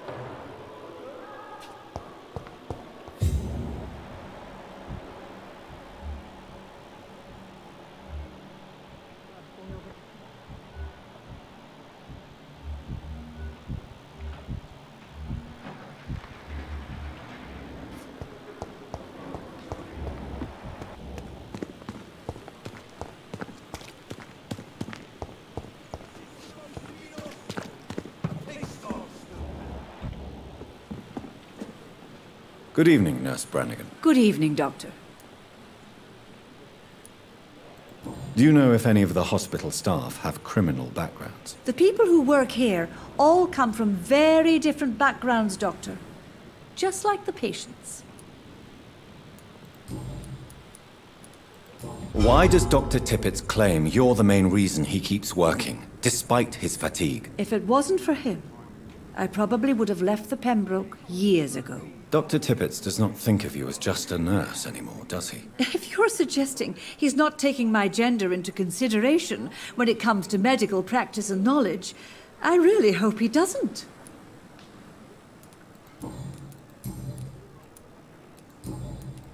Have you seen a strange man visiting any of the nurses here? I've never heard of such a thing, Doctor. Goodbye, nurse. Call me if you need assistance. We are. Please, I feel sick. Get over here now.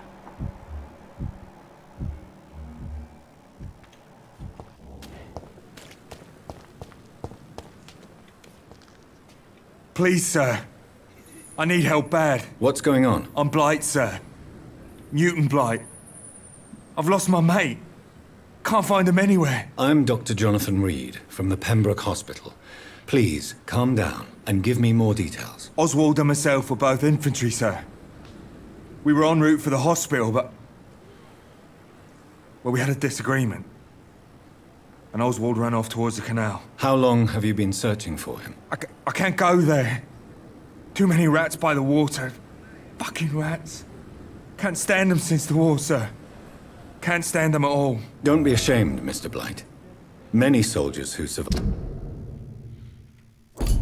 the trenches suffer from musophobia. I'll see what I can do for your friend.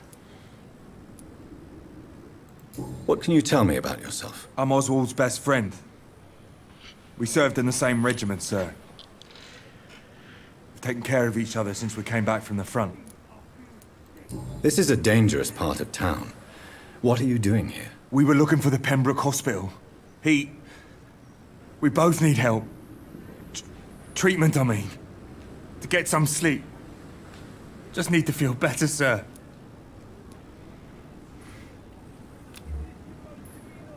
What can you tell me about your friend? His name is Oswald Thatcher. We survived the war together. Oswald is... nervous and quite fragile since we came back from the war. Where was your friend the last time you saw him? He went down by the canal. He didn't want to go to the hospital. I think he went to the sewers on purpose. So I couldn't go after him. I have all the information I need for now. If I find anything out about your friend, I'll let you know as soon as I can. Thank you, Dr. Reid.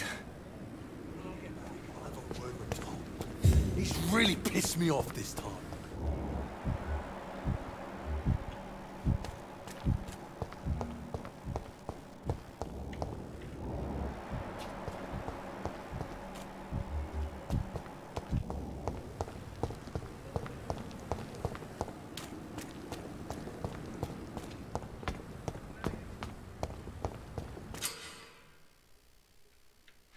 Press V to activate your senses. If a citizen is behaving suspiciously, their heart will emit a distinctive glow.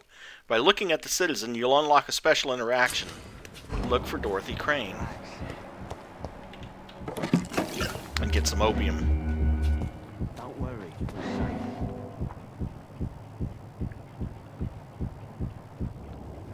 Don't worry. We're safe.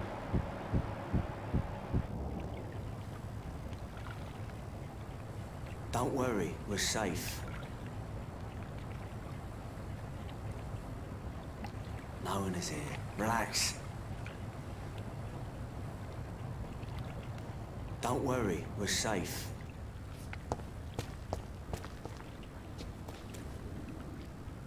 Don't worry, we're safe. Don't worry, we're safe.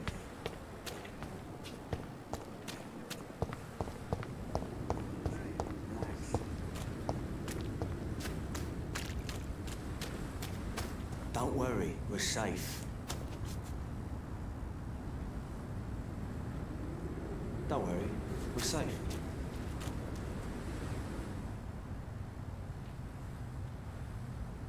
No one is here. Relax. Oh, good grief, he's stuck. That's reassuring. Believe me, it gives me courage. Yeah, and you have to do it from that red mark.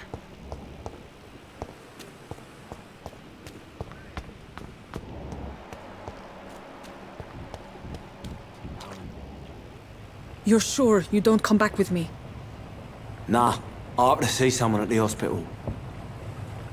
Be careful. You look so bad they may keep you as a patient. Fuck 'em. I don't like hospitals or doctors. Well then, when you go back to Whitechapel, you may find this useful. What is it? A pass for a free medical exam by the best nurse available. Just read it. I don't read well, but thank you, I guess.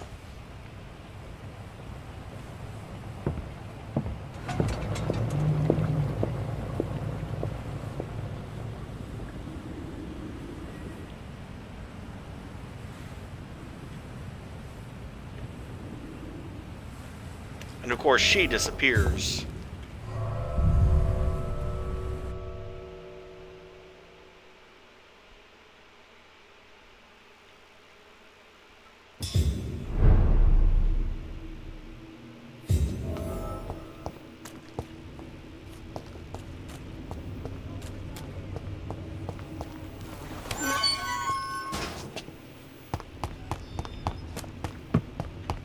He's locked the door behind him. I need to find another way to follow him.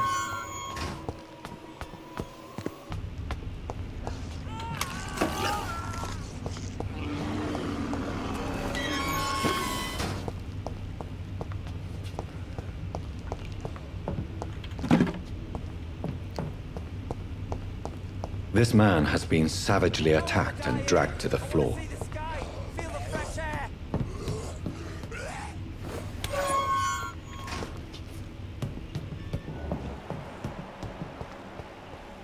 I'd say savagely attacked is an understatement.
And here we are back at the same place where we were earlier.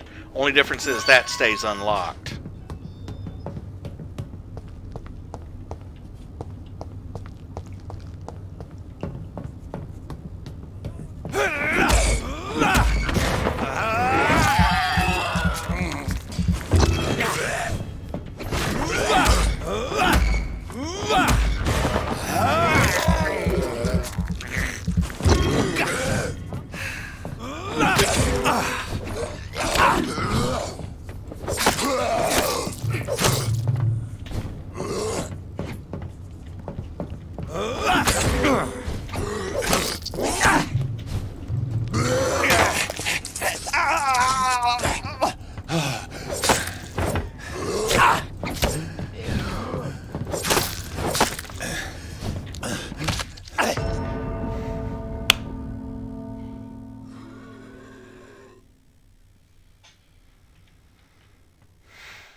And here we are again because asshole number 2 decided he was going to get involved.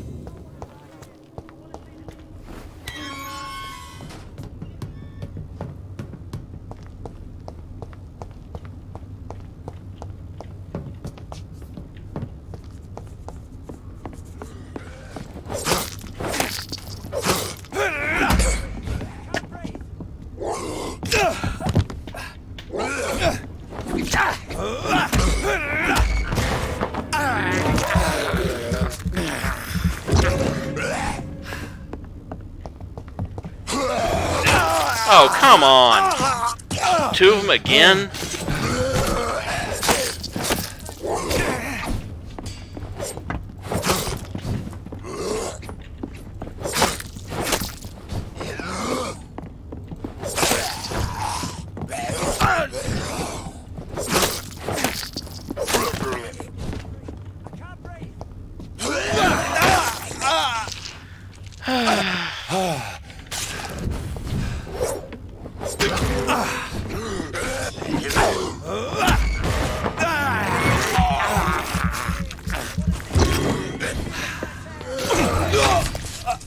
Oh, come on! Would you at least let me hit the 1 key before you do that again?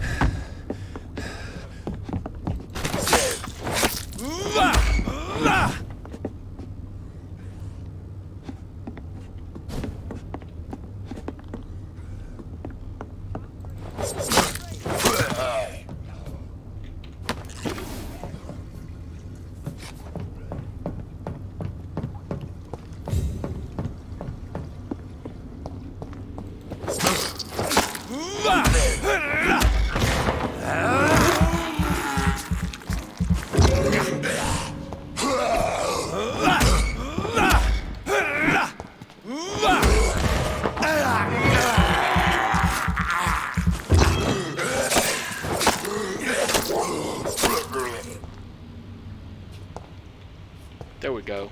Got all of them.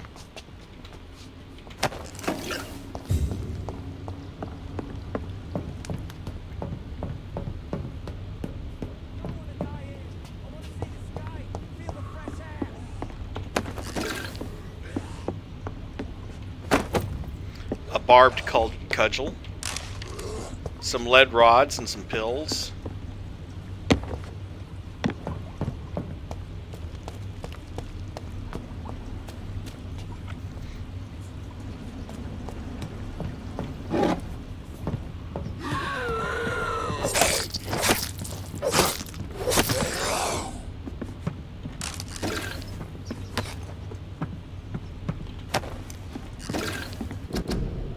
Concerning the Brotherhood of St. Paul Stole, I would advise our members to be very wary about these so-called scholars. Yes, indeed, most of them are always affable and respectful when they approach us, but it would be quite unwise for a discreet circle like the Ascalon Club to foolishly speak about our goals, our members, or our traditions. I also would like to remind our fellow members that the Brotherhood itself is ancient enough to have some mysterious traditions. One of them, according to some informants, could be the ritual of the so-called Ban of the Dragon. It seems that in certain conditions, when the Brothers of St. Paul find a violent or bloodthirsty immortal, they call upon him this ban. What is it exactly? I don't know. Does it really exist? I don't know for sure either. But what I've established as facts, it is that whenever a hostile or vindictive vampire has threatened London, it disappeared without a trace after the Brotherhood pronounced a ban upon him. The loyal Furl Bansha himself has never been foolish enough to openly provoke the Brotherhood. This is a lesson we must all remember. Never be considered a dragon by the Brotherhood. From the Law of Ascalon by Lord Redgrave, founder. You'll learn more about them soon enough.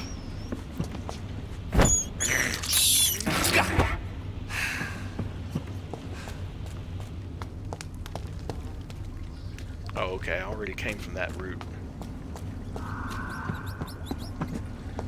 Oh.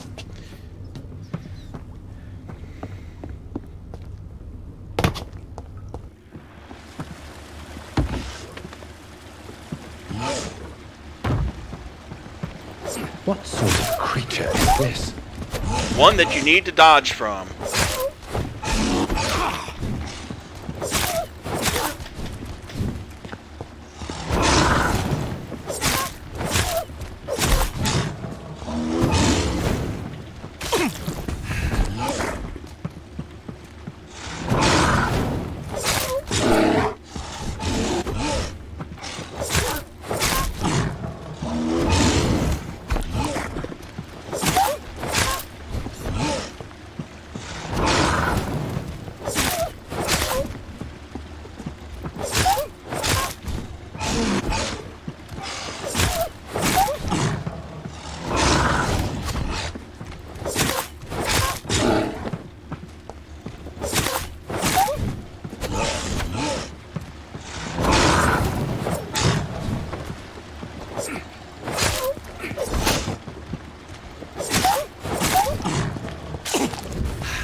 Oh, come on. Could you please stop doing that?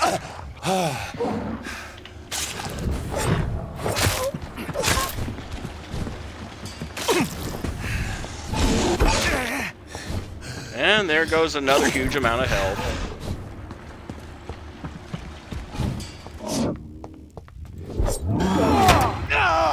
Never mind, I'm dead.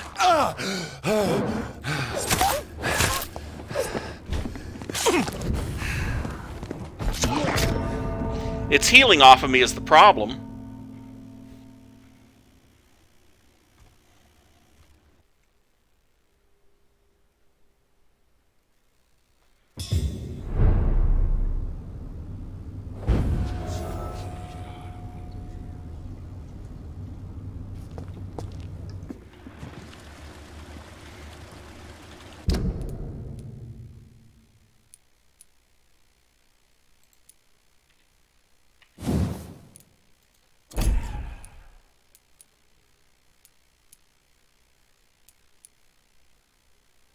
Now, how do I change weapons?